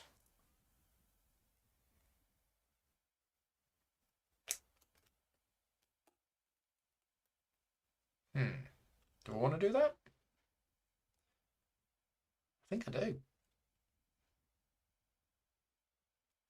Yeah, I think I do. It is a good way to build a development. Yes, it is. But I don't have any transports on a planet. But I could put a transport on a planet. Except I can't. There's no planets within range. Okay. And I don't want to go here, because if I go here, I'm going to get blown up. And whilst I like my reward for getting blown up, I don't want to get blown up too often. I mean, I could go to the shipyard to repair this, and then that would come in and blow me up. And then I get even more stuff. And then I can go to the Maximus field next turn. I mean, sure. Let's do it. Unless we want to go to... No, I'm going to do it. I'm going to go to the shipyard. Oh, no, I can't. I've got a range 1. Stupid rules. So we are going to go to Monolith of Ancients. Right, so I'm going to pick up the leader. Right, I'm going to activate the Monolith of Ancients. I'm going to get rid of 2 resources to draw 3 cards. So I'm going to get rid of Prescience and an Ice. So they're the 2 resources that I'm getting rid of. You can assume command before the battle happens. Oh, can you? I mean, it does say play on your turn. Oh, when you are not in a battle. So before the battle happens, you can play that and move it away. Oh, that's very cool. I might do that in a minute. And I'm going to get 3 new tactics cards. 3 tic tacs. We have, for those people interested, tactical information. We have gravity well. And we have a lunar eclipse. Ooh. Play on your turn when not in battle, choose a planet and claim a moon from it. That is good. Right, so we've done that. We've been to the Monolith of Ancients. I picked up the free stuff. That's it. No Raider Strike. No nothing. So, Unity. I wonder if we're going to roll a 4 again. Because that's all we seem to roll on these dice. Yay, we've rolled something different. We've rolled a 1, which means... Oh, by the way, the probe should have been here. This is coming out and it's going southeast of the probe. So it goes to here and it can go there. So it picks up the ice, it gets rid of the ice, and it gets a card instead. And then it does the action here, but it doesn't do the action here. It moves around here instead, which is it gains a brown module. So it gains this module, which means it moves up on the brown track, which triggers an event. And it does a repair, which means it repairs that. Okay. Right. Anything else? Special actions. Yes, it's doing a repair. Right, it can't do a repair. Oh, no, it can. Move that to there. Order of repairs. Modules first, then ships in the scrapyard. If no damage, it gains victory points. Oh, yeah, you get a victory point for every unused repair. I remember now. That's it. So now we're going to discard the card, because that's the rules of the game. And then that's Unity's turn done. So my turn, I am going to deploy my last ship.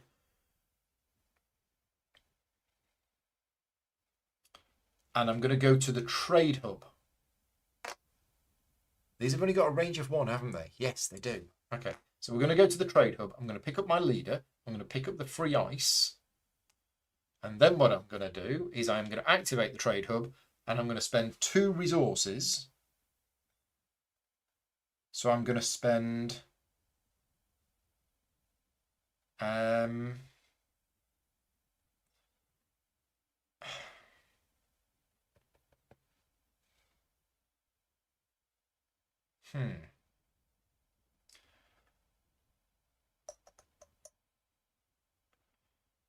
Do I play the lunar eclipse? So I'm going to spend 2 ice, get 2 credits. Go to the brown planet, get the sphere to strike, play the issue. That was what I was thinking of doing. So exactly what I was thinking of doing, but I decided not to in the end. I don't know why I decided not to, because that possibly would have been a better move. But I've done it. I've done it now. And then, yeah, I think I'm going to play Lunar Eclipse. So play on your turn when you're not in battle. It moves the event mark around. Choose a planet and claim a moon from it. Let's take... I mean, I can't really slot these anymore. Let's take this one. Let's take... Let's take this one. Although that's got a repair on it. Do like repairs. Repairs are good. I'm going to take that one. Just going to go there. So that's Lunar Eclipse played. Okay, so I went here. I did the stuff. I've done all of the actions. There's no Raider Strike. So that's it. That's my turn over. Okay, Unity.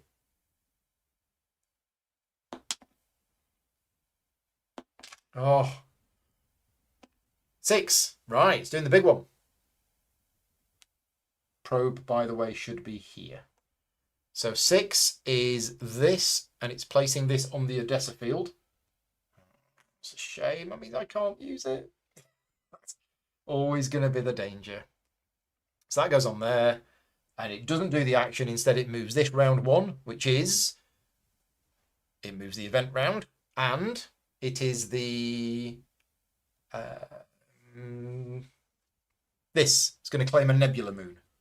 Which Nebula Moon is it going to claim? Number 1, is it? Is it that, or is it the leftmost one?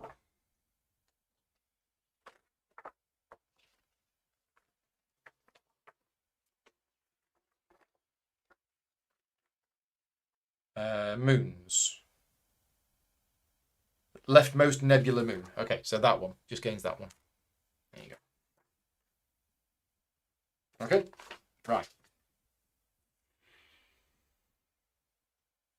So it went to the Odessa field. It did the thing. Have I done the event? Oh, I don't know. Can chat remind me? Has it done that event? I don't think it has. I seem to remember moving it recently, but I don't know why I moved it. Oh, I moved it because of that. Yeah, so instead of doing that, it did that, and now we're doing the special effect, and it is an event.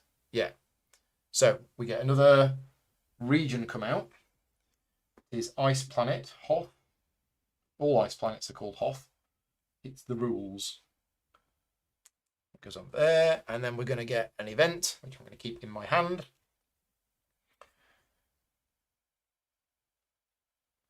And then we discard the card.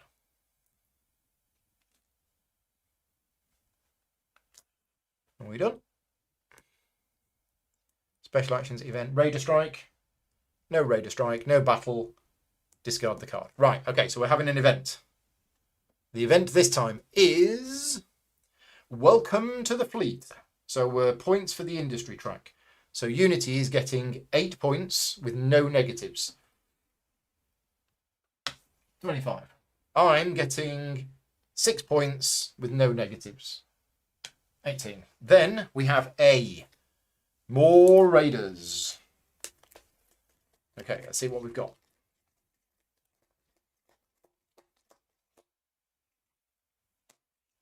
It's the Corrigan Smugglers. Now, I have used these before. They're very friendly. They're misunderstood. Like most Raiders. They've got a range of 1. They've got 3 attack. They've got shields. It begins on the trade hub. Is that the one? I think it's these. Yeah, it's those. So it begins on the trade hub, which is there. Nice. And they've got smuggled components. As long as this raider is in Andromeda, the cost to develop a planet is reduced by 1 resource. Ooh. Ooh, so that's beneficial to everybody. Lance is asking, is the game heavy on the tracks and the tech upgrades? Yes. Yeah, the tracks is really important because, yeah, points during the game and points at the end of the game as well. Right, and then special effect. Each player gains 2 titanium or 1 new ship at no cost. So I could have my science vessel.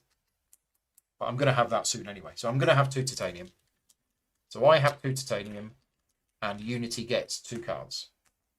I don't know quite what it's going to do with these cards, but I'm going to guess their points at the end of the game. Right, that was the event, and that was the event happening at the end of Unity's turn. So it's now my go, and I'm going to do a return to station. And because of my ghostly presence, I can choose an unoccupied alliance base and perform its action. Now, unfortunately, that's occupied, that's occupied, that's occupied, that's occupied, and that's occupied. So I'll choose the shipyard. And I can repair this. But I don't need to repair that because I'm going to get to do a repair from this. So what's the other option is I build a ship. So we could build another transport. Or we could build a fighter.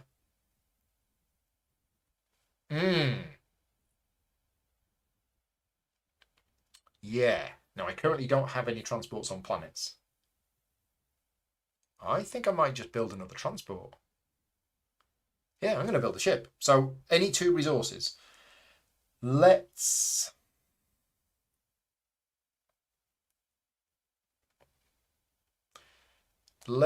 use... Well, I got loads of titanium. I'm going to need that for that. Let's use a titanium. And I'm also going to use this diplomacy card because I don't really want it. So I'm going to build another transport. There you go. Right. I can also recruit the leaders from there if there were any. Right, so that's that done. So now I'm going to return my ships one by one. The ship you pulled out was the Perilon Rifler. Okay, thank you. It's the wrong one. It looked the same. Clearly not. Is it this one? Is that the Corrigan Smugglers? Yeah, that's the one. Yeah, that's the one. Found them. They were in disguise. They had a cloaking device on. Okay, so what we're going to do now is we're going to return this ship to here and repair this one. Okay? Then we can use an energy. Right, do I need to? I possibly don't. I'm going to use this transport here to go onto here to get a credit. And I'm going to use this transport to go on here and get 3 energy and a point. Yay! 1, 2, 3. Point. What points make? And then we've got this one, which I could put on here to get a card or build a development, but I can't build a development. So we're just going to put it on there, which gets me 2 ice and a repair. I have nothing to repair, so I get a point. And I get 2 more ice. That's more like it. We now have stuff. The engine has been built and we are cooking with Calagas. Other gases are available. Right, that's my turn done, I believe. Yes, that's my turn done. So, Unity's turn. It's a 3. So we're doing this. Now the probe stays where it was because I did a return to station. So we're placing a transport and we're placing it here, which we can do. So that goes there. But it doesn't do the action here. Instead, it moves this round 1. It repairs 1. It doesn't have anything to repair, so I think it gets a point instead. And it's also buying the cheapest green module. So, cool. Cthulhu's been knocked over. So it builds the oxygen vents, which moves it up on this track which moves the event marker around. I need more modules. That's what I need to be doing. But I've got loads of resources now, so this is my plan. Okay. So where's it going? It went there. It did that. It's got no special action. There is a raider strike, though. Yep, the Corrigan smugglers come in to say hello. But we are going to have massive escalation here. Yeah. Big amounts of escalation. So the way that it works is Unity will always move everything in. All Unity ships within range will join battles except for transports on undeveloped planets where it will keep them. So the fighter's going to come in and the heavy cruiser's going to come in. Right. One big almighty kickoff. So diplomacy. We do that next. We've done escalation. We're now doing diplomacy. So Unity's diplomacy card is a cleared path. The battle ends. Move all Unity ships from the active region to the rightmost undeveloped region. The rightmost undeveloped region. That's here? Yeah. I mean, undeveloped being a planet that doesn't have a development marker on it. So, yeah, they've gone there, cleared the path, and gone. But that's it. The battle ends. There wasn't a winner. There wasn't a loser. That's it. That's the end of Unity's turn. The card gets discarded. Dice comes off. My go. Right. So now we need to be doing some proper stuff. Like, except the Maximus field has got this on. And Odessa field has got that on. So that's not particularly great, is it? The two places that I need to go, I can't really go. And I desperately need to be building modules.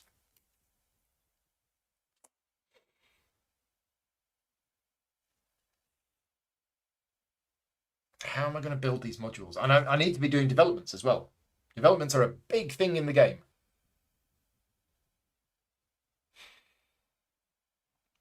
So I could go here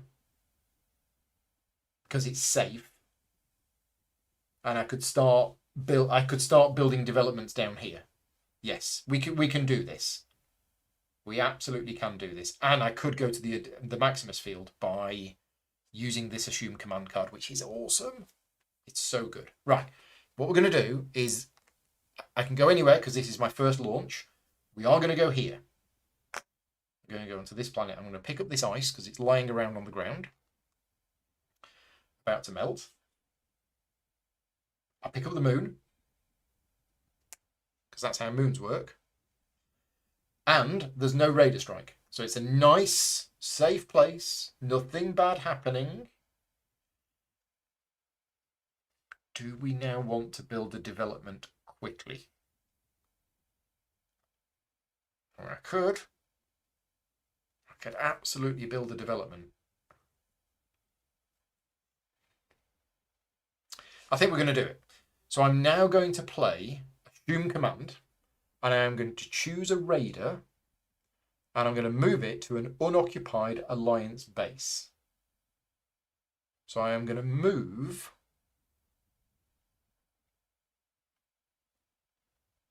the Maximus sphere, not the Maximus sphere, the mortality sphere. We're going to move it to the development office, and I'm going to perform the action of that base, which is to build a development. So I am going to spend a nanocarbon, a titanium, an ice, and a credit. I think I'm doing this right.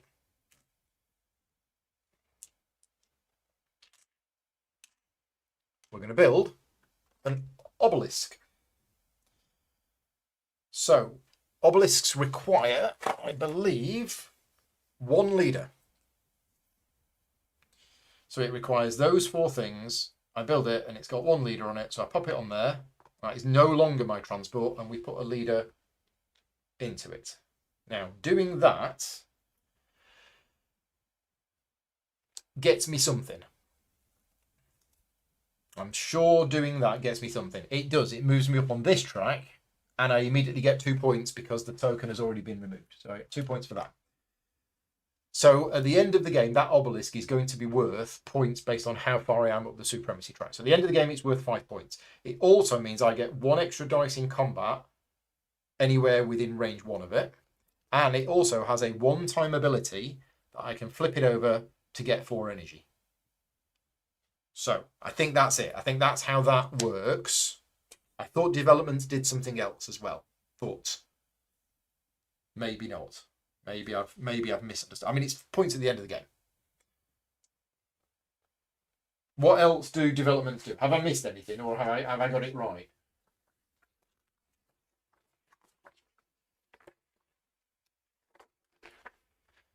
Development scoring. When you build a development, that's it. You score points. So you immediately score points. That's what that is. Yes. So you score points equal to the total number of leaders on the developed planet and in all adjacent regions, up to a maximum of 10. Okay, so I get 1 point for the leader there because there's no leaders around it. Okay, I get a point. Okay. But the idea is that you build more and more developments near each other and you get more points. James saying here, get extra dice. Yes, thank you very much, James. Good to see you.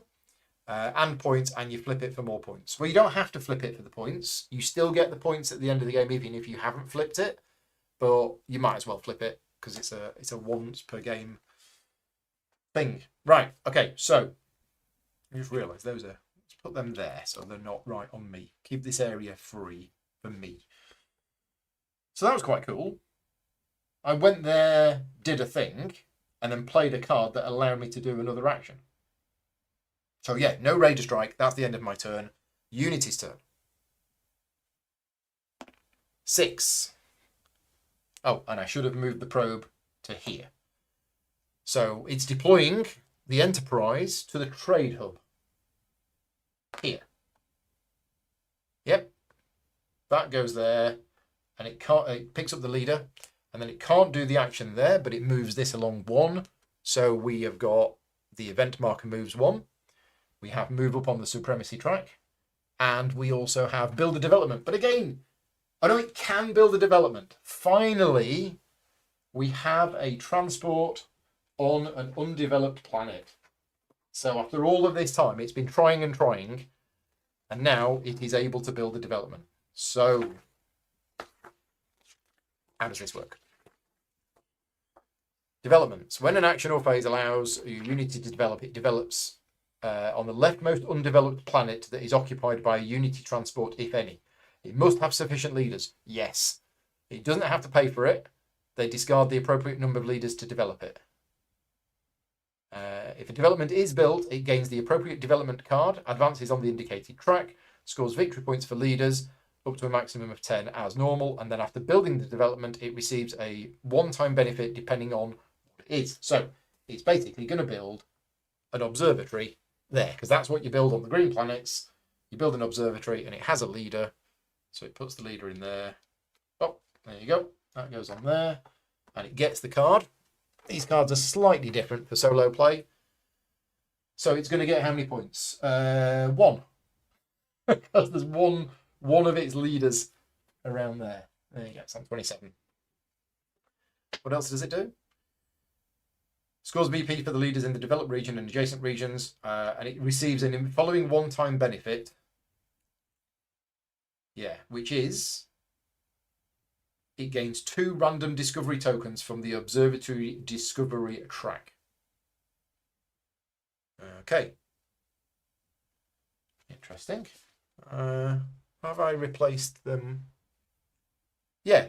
Oh, so what I'd actually done is I'd actually replaced the wrong cards. Never mind. Yeah, it's fine. It gets an observatory. And yes. So it also has a one-time ability on it, but I don't think it does the one-time ability. Sorry, I don't think it does that ability. I think it does that. So it's going to get 2 of these at random from there. And I think it's going to do both of them. I'm just going to put that there. Immediately gain 2 random discovery tokens from the observatory discovery track. Okay, so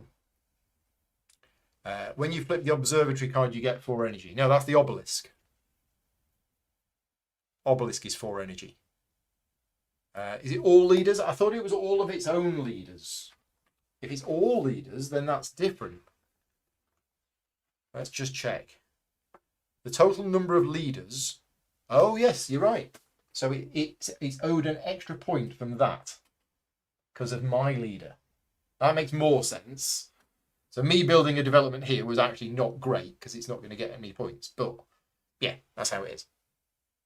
Unity also gains another Nebula Moon for launching the Enterprise. Oh yeah, thank you. We'll take that one. Yeah, so every time it launches... Oh, it's there. Yeah, I was going to say, why didn't they put an icon on the board? They did. I just didn't see it. It is there. Right, so we've got all sorts of tokens we need to move now. We need to resolve. So it gets 2 points, and it gets another card. That's that token resolved. And then this token is it builds one of these, which goes there, and it moves up on that track. Okay, have we got any other tokens to resolve? I don't think I do. I don't know what it's doing with these moons. I guess it's just keeping them. 2 leaders. Have I got 2 leaders? Oh, yeah. So it gets an extra point. Thank you. That one, and that one, and that one. Right. Well, it built a development. How exciting. And how was it building a development? Because of that. So it went here.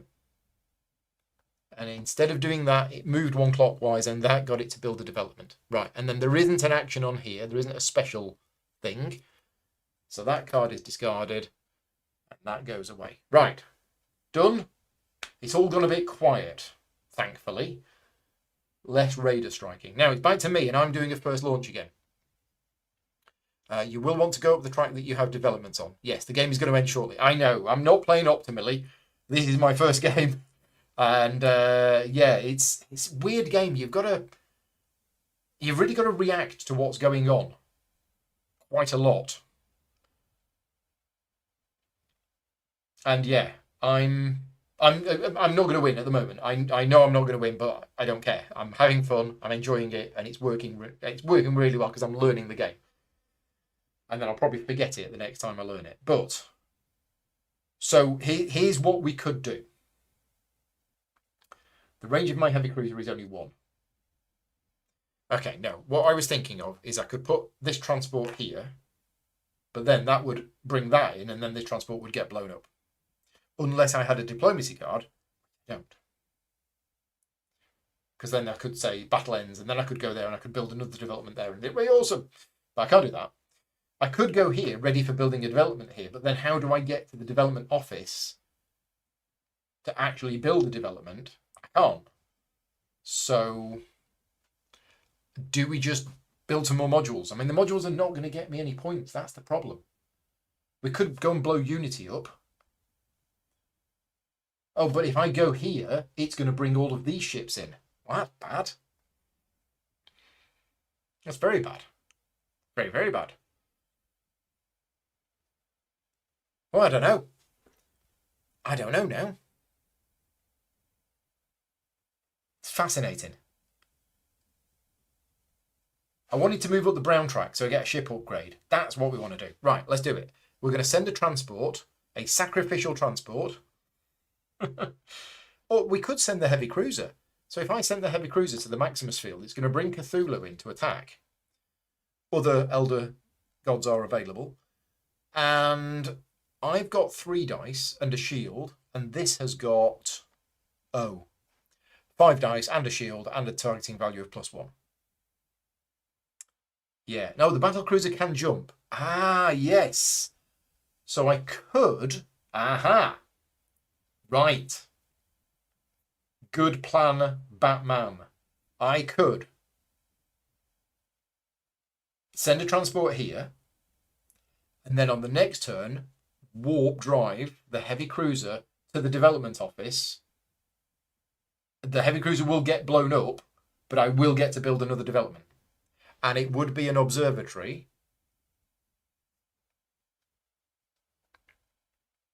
Do I want to build an observatory? I mean, it's a development. Developments are good. No, I want to move up the brown track. So we're going to go here. We're going to send a transport to the Maximus field. Right. So many options. That moves this event mark around. Yep. Should be a raider strike on Unity's turn. Should there? Oh, yes. Sorry. Yeah. It went to the trade hub, didn't it? Thank you. Thank you, Dennis. So there should have been a raider strike on Unity's turn. Right. Now then, how does that work when there are multiple ones available? Let's have a look. Raider strike. Check for a raider in range. Yes, there is. So who chooses?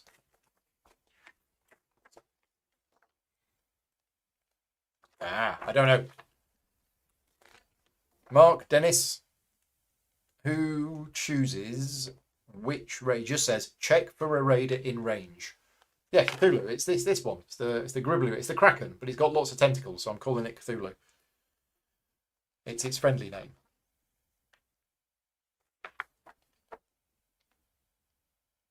Yeah, it just says check for a raider in range. I don't know who chooses which raider attacks. Normally, it's the player whose turn it is. Yeah, I think you choose. Okay, so we can move in the Mortality Sphere, or we can move in the Corrigan Smugglers. Now, bearing in mind, Unity is my opponent, so I probably want to move in the toughest one. It might win. So I'm going to move that in. That's the one that's moving in, right? But we have escalation. This can reach. It's got infinite range, so it warps in the heavy cruiser. The fighter also has a range of 2, so that's going to get involved as well. And that's it. Right, now we're having one big fight. First of all, Unity's going to do a diplomacy card. It's ready for battle. It's all kicking off. Right, the Mortality Sphere is getting 5 dice with a targeting value of 3. I'm going to roll these first. So I'm re-rolling 4 of them because they're all 1s and 2s. So we got 6 and 4. So targeting value of 3 means minimum number is 3. Okay, so we got 2 6s and a 5, and then a 4 and then a 3. Meanwhile, Unity has got 3 dice for the heavy cruiser, 2 dice for the research vessel, and 2 dice. Same card. I did the card. Yeah, I did the card. Is there another card? I think I've done the card. But it's a maximum of 6 dice, isn't it? So yeah.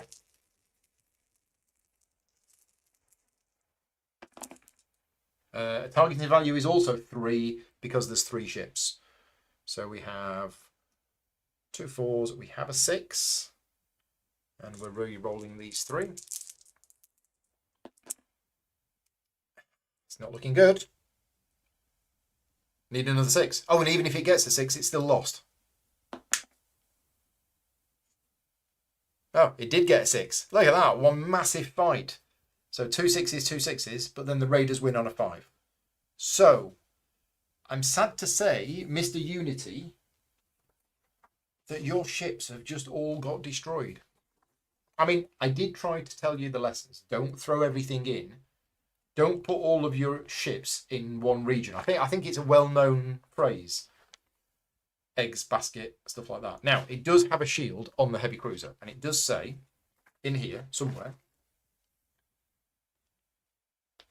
I've seen it, battles. Unity does not get a bonus for tactical operations when they lose. Yeah, okay. Wait a minute.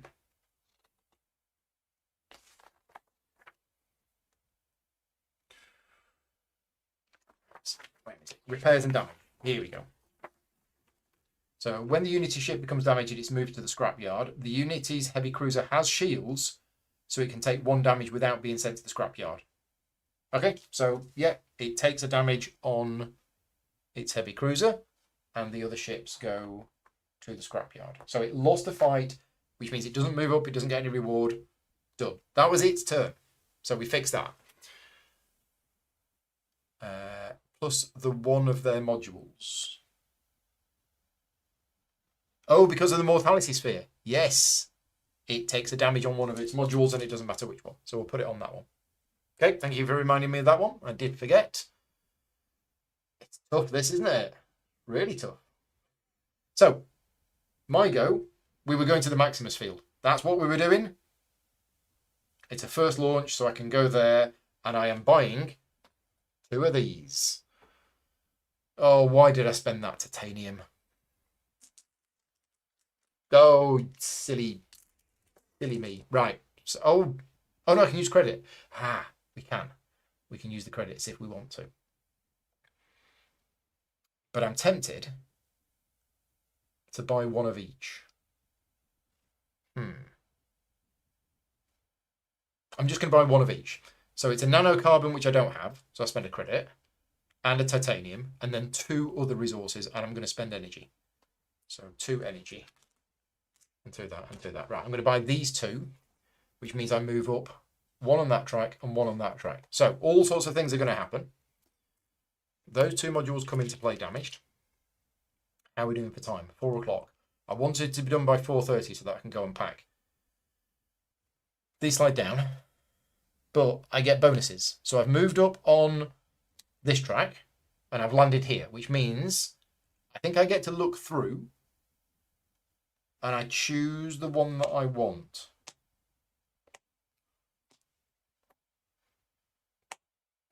Well indeed. Let's have a look at my special ships.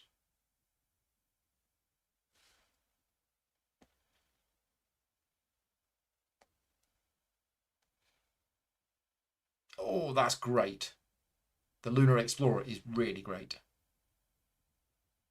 Yeah, okay. Let's build a ship at no cost. I think we need to be moving up tracks. So I'm actually going to take this one. Is the 6 there? I think the 6 there. Yeah, there should only be 5. Let's take 1 out at random. Take that one out. I'm going to put those back. So I'm taking this one, and I'm going to use this one to move up the brown track again. I think. Yeah, which is, it moves that along. Okay, that's that done. And then because I moved up the brown track, I get a free upgrade. And whenever you upgrade a ship, you get to build one of them straight away. So I could upgrade my transports and I get a free transport. That's what we're doing. We're going to have reinforced hull transports. And if you don't know the game, there's loads of these included and they're all different. And you get 1 random upgrade for each ship at the start of the game, which is what I've got here. And based on your particular chosen faction, you get 1 special one, which is an alternative upgrade for 1 of the ship types. But I'm going to improve my transports. So they now have reinforced hulls. And I immediately get to build 1 of them for free. Great. So whenever they become damaged, I can spend a resource to protect them from being damaged. So that was pretty good. I'm happy with that. But unfortunately, then the tentacle monster comes in and eats me. Nom, nom, nom, nom, nom. Right, Galactic Kraken. If the Galactic Kraken is in the active region during escalation, all players within range 1 are moved into the active region. Right, no. So it's attacking me. It's got 5 dice with a targeting value of 2. I have 1 dice. I'm not going to boost it. Oh, look, I've lost. So I gain my rewards, which is either a card or an ice and a titanium. I'll have an ice and a titanium. But when it would become damaged, I'm going to spend some ice. I'm going to fix the ship with ice. Also. And yes, so that's the whole plan with these. It means I can put a transport onto a planet. It gets killed, but I just protect it and it stays there, which means I can then start building developments. Yes. Right, I think we're done. Yes, I've done escalation. The probe should be there. We are now on Unity's turn. And Unity is, it's a 4. So we're doing this. So it's going to place this transport here. It can't go here, so it goes here. Okay. Then it's going to move one round here, and it's going to build this module, which moves it up on this track, which moves that to there. So we're going to have an event. I'm going to keep this in my hand. It's another ice planet. Ice planet Theta. Right. This is in my hand, so I try not to forget it. So it's gone there, it's done that. Right, so there isn't a Raider strike, I believe, because there's already one in there. Doesn't have some. Here's a question. I may have been missing this. This is a rules question. When Unity deploys to the Maximus field and Odessa field, does it trigger an event? Because normally when a player goes there, there is an event icon. Does that also happen for Unity? If it does, I possibly should have been moving it around a bit more. But anyway, we're having a fight. Now, because of the Galactic Kraken, it sucks in everything adjacent to it, but it can't. But Unity is going to reinforce with this because it's got infinite range. And that's it. You think it doesn't? Okay, thank you. And now we have a fight. So Unity plays a diplomacy card, which is exposed weakness. After the battle dice are rolled, this card counts as an additional 6 for Unity. Right, okay. So we're having a battle. The Galactic Kraken has got 5 dice with a targeting value of 2. Do I want to spend any energy? No, I'm not fussed at all. So 2 5s, targeting value of 2. So a 2 5s, a 3 and a 2, and re-roll the 1 is another 1. Re-roll the 1 for a 4. So 2 5s, a 4 and 2 5s, a 4, a 3 and a 2. Unity is attacking with 4 dice, targeting value of 2, but then it has an extra 6. Oh, so it's winning. Yeah, it's won, hasn't it? Yeah, because of the 6. It's exposed the weakness. And me, my little transport. Oh, he's so cute. So I lost. And I gain an ice and a titanium, but then I'm going to repair the ship with the ice, so it stays there. But the Galactic Kraken is damaged, and it takes a wound. And the reward is 1 up on the industry track, which means it gets a ship upgrade, which means it gets this, which is an immediate. It goes up 2 tracks. Now, I don't know which 2 tracks it goes up. Let's have a look. Choices. Many of Unity's choices are made following specific rules. However, when all else is equal, Unity must make a choice. The choice is made by the player holding the con. Okay. So I don't know what it does with that one. I've not seen that explained anywhere.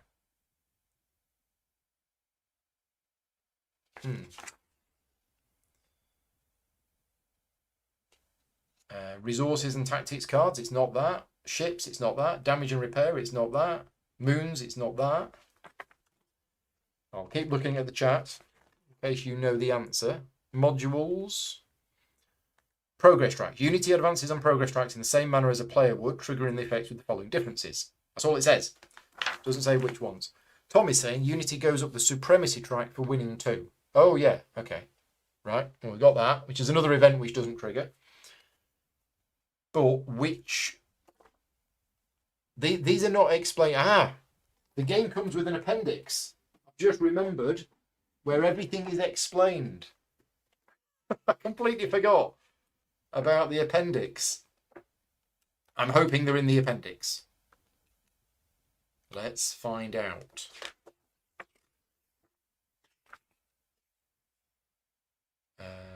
Unity commanders. Maybe not. Maybe not. So Mark says he'll choose whichever track they're the lowest on. But Are those tokens in the appendix? If not, probably should be. Because, yeah, oh, no, that's from that track. Yeah, I don't know. Where are they explained?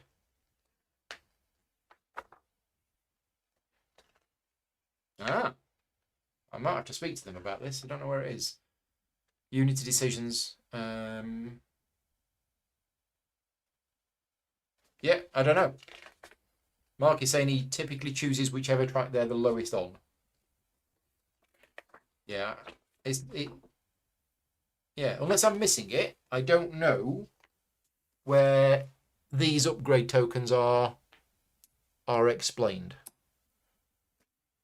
and what they do. So we're just going to move it up 2 tracks, and we'll go with Mark's suggestion of moving up the tracks that it's the lowest on. But that means it's going to, yeah, those tokens are not. It was accidentally left out. But have they been explained anywhere? Let's just have a quick look at the FAQ, because I do have the FAQ open. Oh, and does Unity ignore range when launching? Yes, it's in there. Raiders, battle, modules, special regions. Yeah, it's not there. Let's have a look on the Google Sheets. So, standard edition, main rulebook, escalation rulebook. Yes, escalation expansion. It is missing from the rulebook. Page 7, add a diagram for the Unity upgrade tokens. So, it's a one-time benefit. It gains 2 immediate track advancements. Follow the rules for choosing tracks for Unity. Right. Well, where's that? Where's the rules for choosing tracks for Unity? Is it the one that it's the lowest on? It's got to be in here somewhere, because it's referring to it. And I don't know where it is. Unless that's also missing. Let's have a look. Let's go back to the FAQ.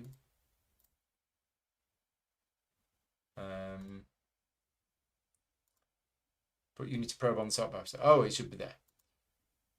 Unity does not perform the action. Yeah, not seeing it. Peter Bourne shared a graphic on the Facebook group, and it's not in the appendix. Well, no, but it's in the FAQ on the Google sheet, which says page 7 needs to have a diagram added that explains the upgrade tokens. So this one is an ongoing benefit, +1 targeting total in battles. I forgot about that. Completely forgot about that. It's been winning them anyway. There are other ones. All ships are 1 extra range, gains 1 extra dice. James is asking which token it is. It's this token. It moves up 2 tracks, and the FAQ says, follow the rules for choosing tracks for Unity. But I don't know where the rules are for choosing tracks for Unity. I can't find that anywhere. It just says Unity advances on the progress tracks in the same manner a player would.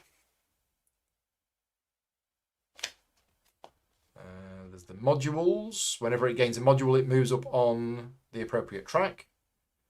Developments, events. Yeah, I'm not seeing it.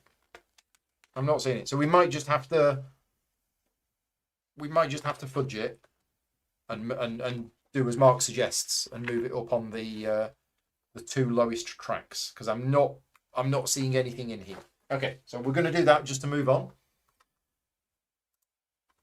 And so it's moving up on this one, which gets it randomly draw 2 tokens and put both in Unity's moon and token area. Okay, so it gets those 2 tokens.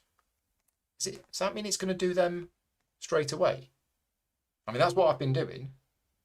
And then it's going to move up that one. And what does it do with that one? It draws 3 tactics cards. I say, well, let's move up that one instead.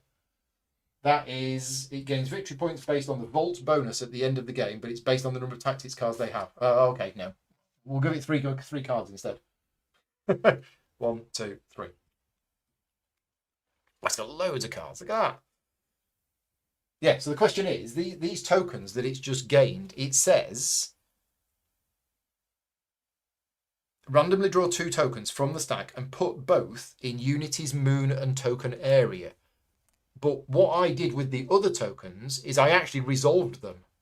I didn't just put them in the area. I actually resolved them. So there's my next question.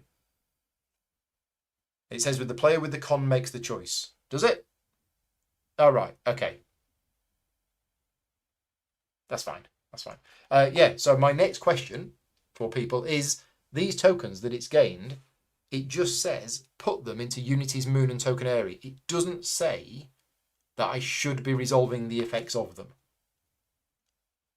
Now, I did with the previous ones, but I don't know whether I'm going to on these. Oh, you've tagged me on Facebook. Thank you, Mark. I'll check that later on.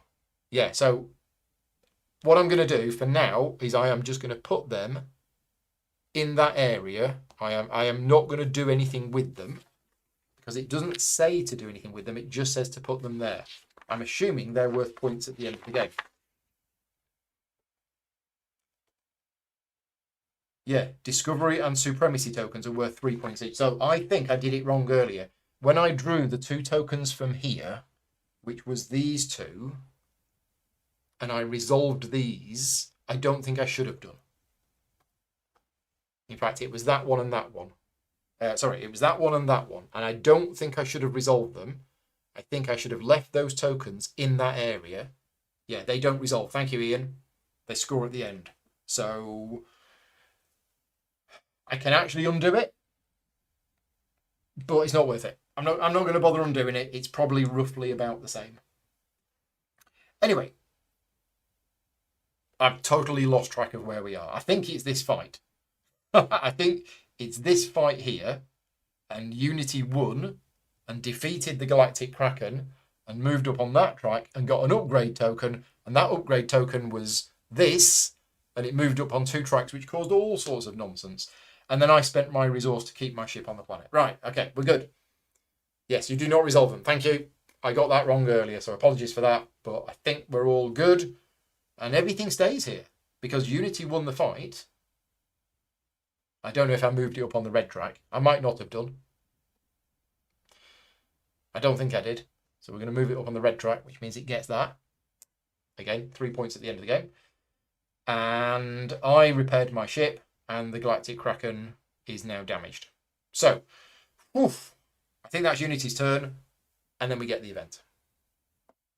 So the event is Algae Sky. So we're scoring for the green track. So we both score 8 points, but Unity is -1, so 7, and I'm -2, so 6. So 7 and 6. C gets revealed, which is the Galactic Kraken. So it's already out, so I don't think we do anything. And then special effect, each player gains 1 nanocarbon. So I get a nanocarbon, Unity gets a card, and then we put 1 nanocarbon here, and on here, and on here. Is that right? When a new thing comes out, if it's already on the board, you don't do anything with it?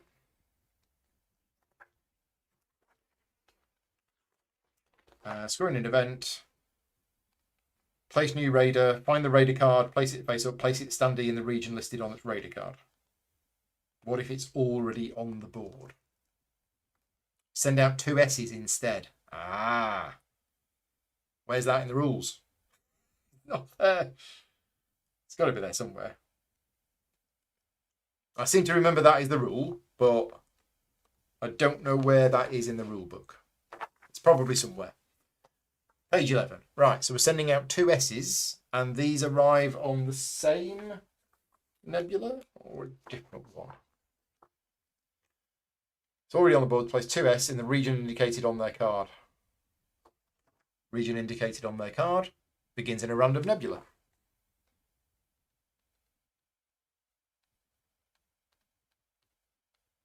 Okay. So we're going to roll a dice. Oh, 2 dice. 1 for each. Okay. 5 and 5. 5 by 5. Okay. Whew. Right. Where are we up to? What's going on? No idea. That was the event. Right. We're done. Yep, we're done. Okay. My go. So, what's the plan? What we're doing? I don't know. Can we beat up the Galactic Kraken? Very doubtful. Very, very doubtful, to be honest. I mean, I'd like to do the thing here, And I think it will work. So, oh, except my thing's here. My transport is here. So I can only go within range 1 of that transport. Gulp. I mean, okay. It kind of works. I'll go here. So I go here and I get the moon. Right? Then raiders come in. Now, who are we going to have in? Because they can all reach. And it sort of, it does matter and it doesn't matter. Because if I move the Kraken in, then in escalation, it's going to bring those ships in. But would Unity go in there anyway? I think Unity's going to go in anyway.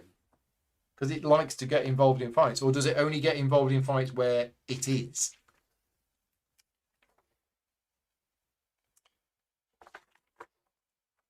So, escalation. All Unity ships in range will join battle.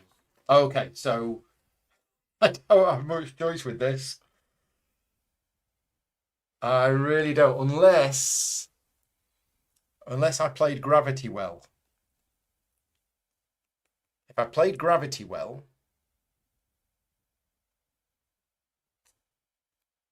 Dennis is saying Hex event benefit.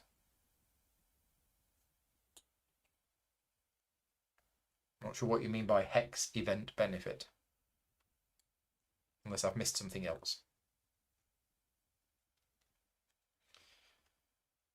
Give one of your ships voyage until the end of the turn and move it from one region to another within range. So I could move that out to somewhere else.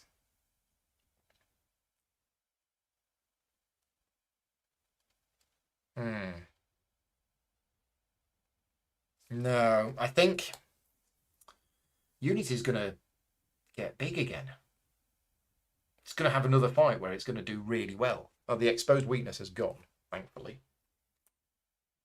Yeah, we're in out of tactics cards. So, we've gone there, we've taken the moon. Right. Then, we're going to use the mortality sphere.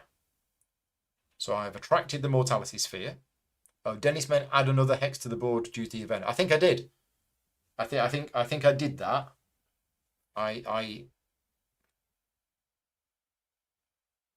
Or did I not? Okay, maybe I didn't. Apologies. Does that change anything? Does that change where I'm going to go? No, don't think it does. Yeah, we're going to bring the mortality sphere in. So the mortality sphere comes in. We then have escalation, where this goes in, and this goes in, and the probe's in there as well. Okay, because the transport leaves because it's not on an undeveloped planet. Then, I'm not bringing anything else in. So we have Unity's diplomacy card. Warped space, the battle ends. Move all Unity starships from the active region to the leftmost undeveloped region. Oh, means it's going to get to do a thing. I mean, that's all right. It means I've still got that there, so it means I can build a development. Sure. Okay, that's it. Done. Unities go. 5. So we're on this one. Aha! It is returning to station because there are no ships there. Okay, so return to station. It's going to develop, if possible. Right, it will. It will develop here. It will look to build a development on the leftmost undeveloped planet. Yes. So it builds an observatory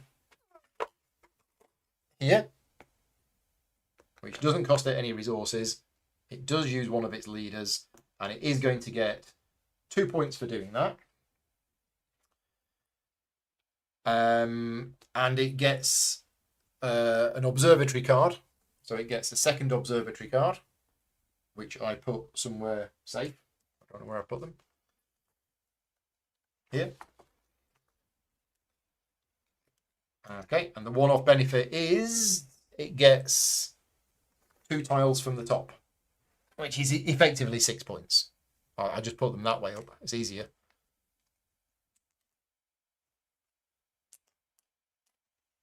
Okay. So that's its one-off benefit for doing that. And it moves up on this track, which means its things are worth more points. And what else does it do for developing? I think that's it. Doesn't pay the resources, discards the leaders, gains the points, gets the benefit. Okay, right. Then command. For each ship Unity has in here, and each ship in the repair barge, so that's 1, 2, 3. It's going to move 3 round here and get all of the bonuses. Right, so blue module, brown module, and an event.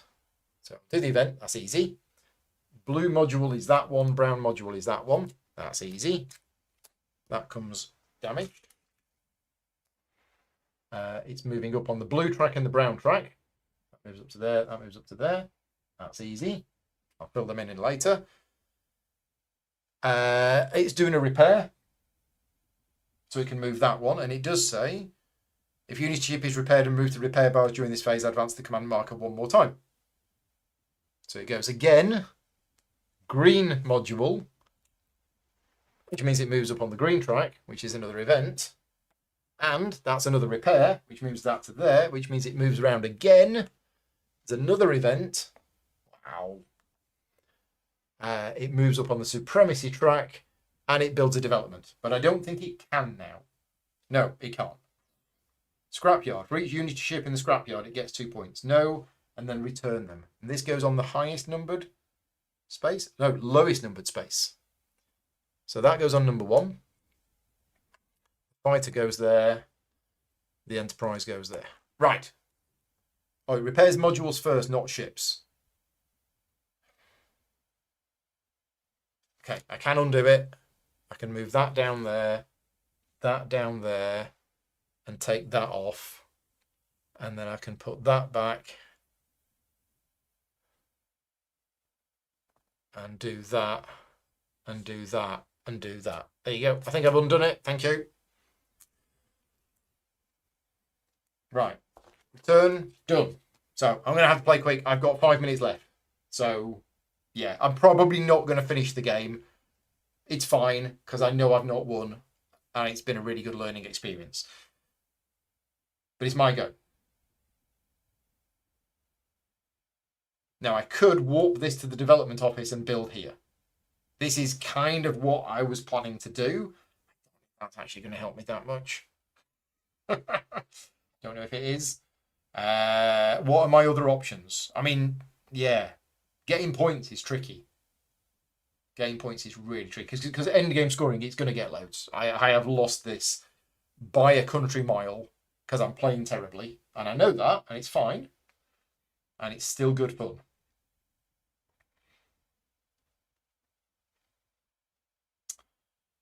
Yeah.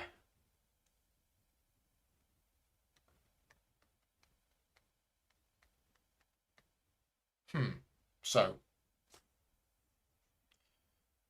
yeah, do we just build something here, or do we put more stuff out? Because at this stage, having a range of 1 is really tricky. Did I go up the science track for building an observatory? I think Unity did. I'm not 100% sure. It's got 2 cards and it's built an observatory. So yeah, maybe not. It's weird. I feel I've only returned to station like once. I do need to do some repairs, but I don't really want to bother going to the shipyard to do the repairs. And I don't really want to return to station at the moment. It'll generate me some resources, but I don't really need them. I need the resources to build stuff. So, yeah, let's go on the trade hub, and let's activate the trade hub, and I'm going to spend 2 ice to get 2 credits. Okay, and then we are going to attract... it probably should have damaged a module because of the mortality sphere, which I think I forgot about again. Yes, never mind. This time I'm going to bring the Corrigan smugglers in. So the Corrigan smugglers are going to come in here to say hello. Oh, but this one's going to join in again. He gets everywhere. He really is quite annoying. So the probe goes in here. This comes in. And we're going to have another fight. Right. So escalated. It's moved in there. Am I going to escalate? No. I'm not escalating. So we have a diplomacy card for Unity. Relentless Barrage. Unity gains 2d6 and +1 targeting. Yeah, it's totally going to win again. So it's got 3d6 for the battleship. 3d6 for the battleship. No bonuses for the observatory, but it does get +2d6 for the Relentless Barrage. Its targeting value is 1, 2, 3. Targeting value is 3. Sure. Wow. 2 6s, 2 5s. Unity's doing really well. Okay. 6 6 5 5 3. Meanwhile, the Corrigan Smugglers is 3 dice. Targeting value of 1. Yeah, there's a 6 and a 5, but that's not enough. And then me with my little transport. Oh, I mean, he rolled a 6. That's awesome. So I've lost, which means I get an ice and a titanium, but I will spend the ice to repair the ship. The Corrigan Smugglers gets damaged. And as a reward... Oh, I forgot. Everything is 1 cheaper. Building developments is 1 cheaper. I think I forgot that, and it was my go. Oops. So Unity moves up on the red track for winning, and it moves up on the yellow track for winning, and it's going to mean all its cards are worth 1 billion points at the end of the game. So that got damaged but stays there. That won the fight. I got damaged, but then I repaired myself. That's my go done. Right, Unity. 3. So I'm going to put this on it. This is the one we're doing, and the probe is there. So it's launching this transport to the right of the probe, and it goes in there. Okay, it's then doing that action, which moves it round there, which is that up there, that round to there, and it builds a development. I don't believe it can build a development. Okay, so that's good. But then it attracts this. Yeah, so this goes in, which means we have escalation. So this goes in. It then draws a diplomacy card. I'm trying to play quick. Stand down. The battle ends. Each player other than Unity may draw 1 tactics card. Well, including me, even though I'm not in there. It just says each player other than Unity. It doesn't say each player involved in the battle other than Unity. So, sure, I'll have that. But the battle ends and nothing happens. Right, okay, then it's my go. Oh no, then we remove that and we discard the card. Must remember to discard the cards. Yes, I am getting my absolute butt kicked. But again, learning game, definitely playing badly, but it's fine. It's fine. It's absolutely fine. I'm not upset, not worried. Honestly, Governor. So we're going to put this in here because we can. I'm going to take this moon. Now I'm going to discard this one. Oh no, I can slot it. I'll slot it there.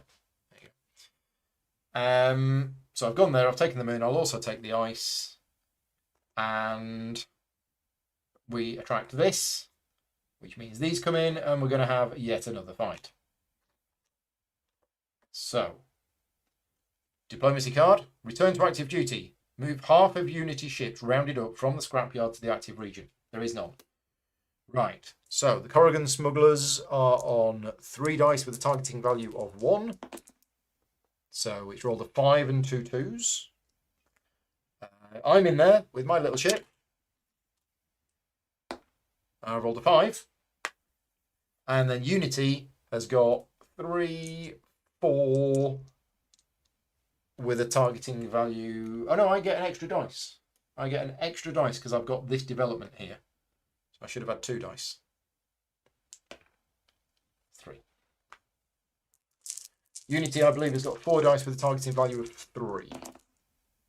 So, ooh. Oh, hello. Have I won a fight? I think I might have done. So Unity has got 4 dice. Yeah, 4 dice from those 2 ships. Targeting value of 2, 3. So it's rolled a 4 and 3 threes. The smugglers got a 5 and 2 twos with a targeting value of 1. And I rolled a 5 and a 3 because of my development. I think I've won. What the heck?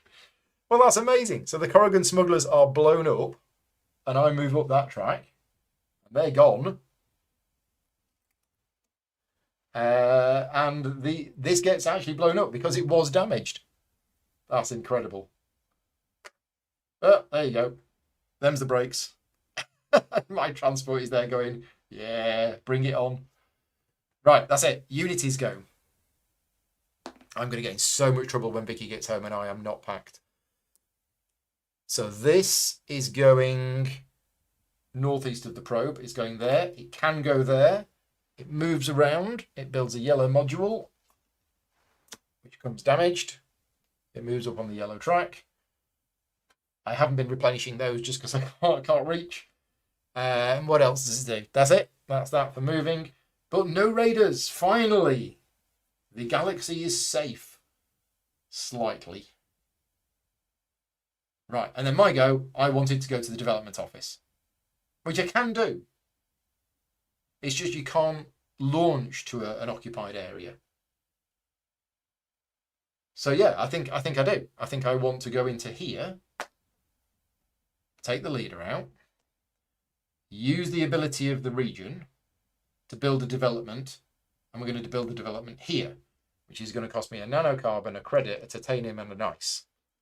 Right, and it's another obelisk.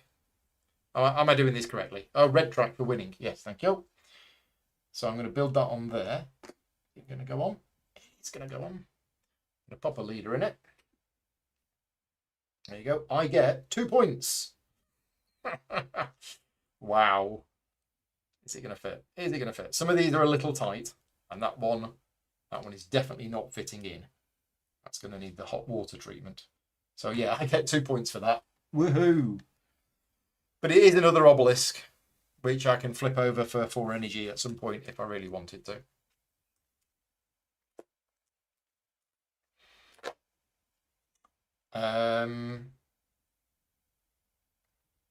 Yeah, I think that's it.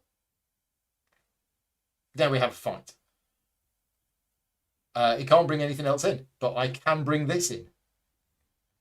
So I will. I'm going to bring that in. So now, this is different now. So I'm on 3 dice, 4 dice, with a targeting value of 2. And I get +1 dice for this development. So I'm 5 dice with a targeting value of 2. Up the track for the development. Oh, up the track again for building the obelisk. Yes, thank you. So 5 dice with a targeting value of 2. So re-roll the 1. Oh, Unity gets a diplomacy card. If Unity wins this battle, they perform a repair. Unlikely. Okay, so it's got 1 dice.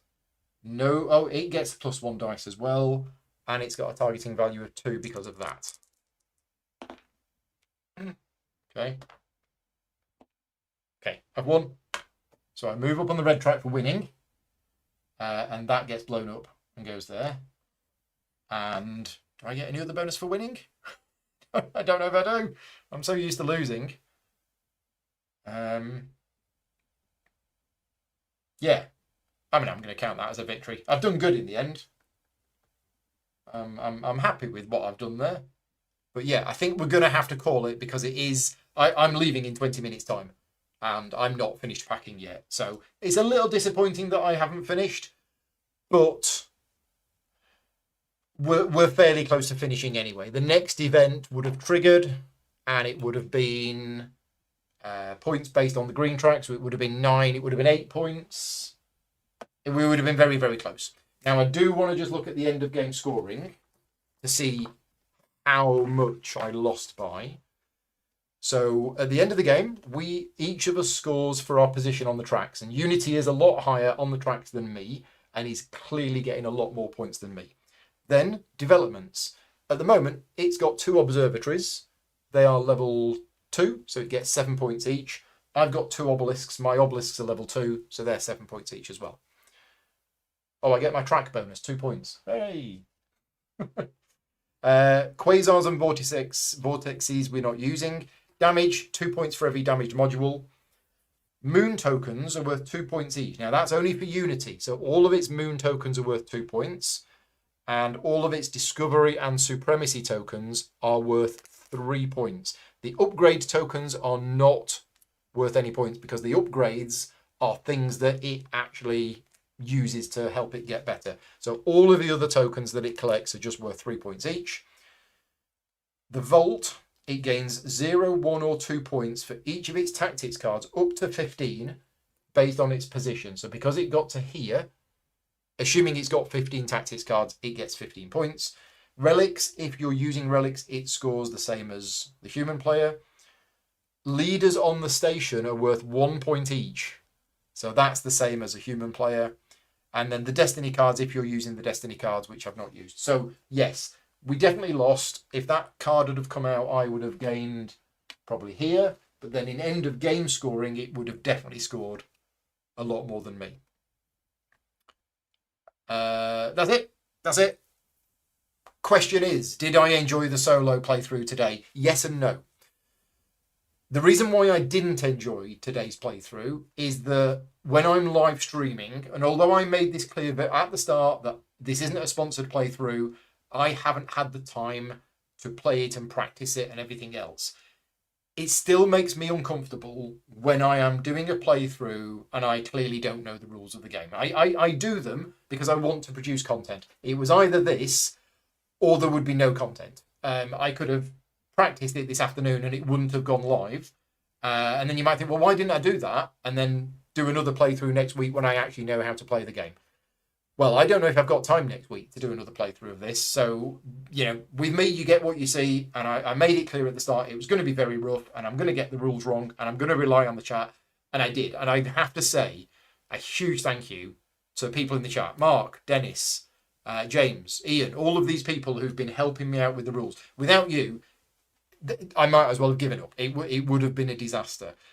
Most of the rules are in here. There are a couple of rules in the rulebook that I will admit I think are in the wrong place. Like that rule about when you can't place a raider because it's already on the board. It should be in the section on resolving event cards rather than back 9 pages. There's a little bit like that. There's a lot of the rulebook that's very good and the rules are in there. And some of them, it's not quite in there. And then we found out that the actual rules on these are completely missing. And that is in the FAQ. I will read through the FAQ more carefully. So that's the part I didn't enjoy, is feeling uncomfortable doing a live stream of a game where I actually couldn't remember how to play the base game, let alone anything. But did I actually enjoy the game? Yes, I did. I felt that the solo mode was... It was just about pull-friendly. So a pull-friendly solo mode means that I don't have to follow flowcharts and decision trees for working out what the Automa is doing. It's certainly more complex than a number of other solo modes that I play, but it's within my comfort zone of solo modes, and I would definitely play it again. So, as I mentioned about an hour ago, what I really want to do, if I can, is to leave this game set up and do another solo playthrough fairly soon afterwards. The chance of that happening is slim because in about 15 minutes, I'm going to leave and I'm heading off to a convention. I'm not getting back until Monday night. And Tuesday, heads up if you're interested, but Tuesday we have, no, in fact, one of them's secret. So Tuesday afternoon, I've got friends coming over and we're doing a play test of a new top secret game.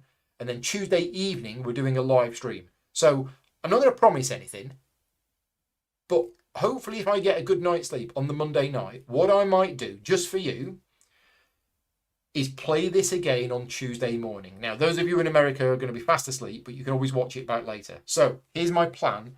Tuesday morning next week, 9 o'clock, or maybe 10, I do another solo playthrough of this. Then in the afternoon, we're doing the secret playtest. And then in the evening, we're going to be playing Seven Empires. It's going to be a very, very busy day next Tuesday. But that's my plan. We'll see. We'll see how I feel. And Angel says, yeah, it's cool to see it learning. So a number of years ago, for one reason or another, I decided to do something different. And I decided to do a video, a live video, public video, where I learned how to play a game from the rulebook. And I had such an overwhelming response. A few people said, we didn't like this video. We want to watch your videos because you know how to play games and we want you to teach us how to play games. But 90% of people said, that was really interesting, watching you learning how to play a game from the rulebook. So ever since then, I don't do this every time. Most of the videos that I do know how to play the game. But every so often, I will do a video where I clearly don't know what I'm doing and I am learning from the rulebook. And people said they enjoy it. So I hope you have enjoyed it, even though it was very rough and ready.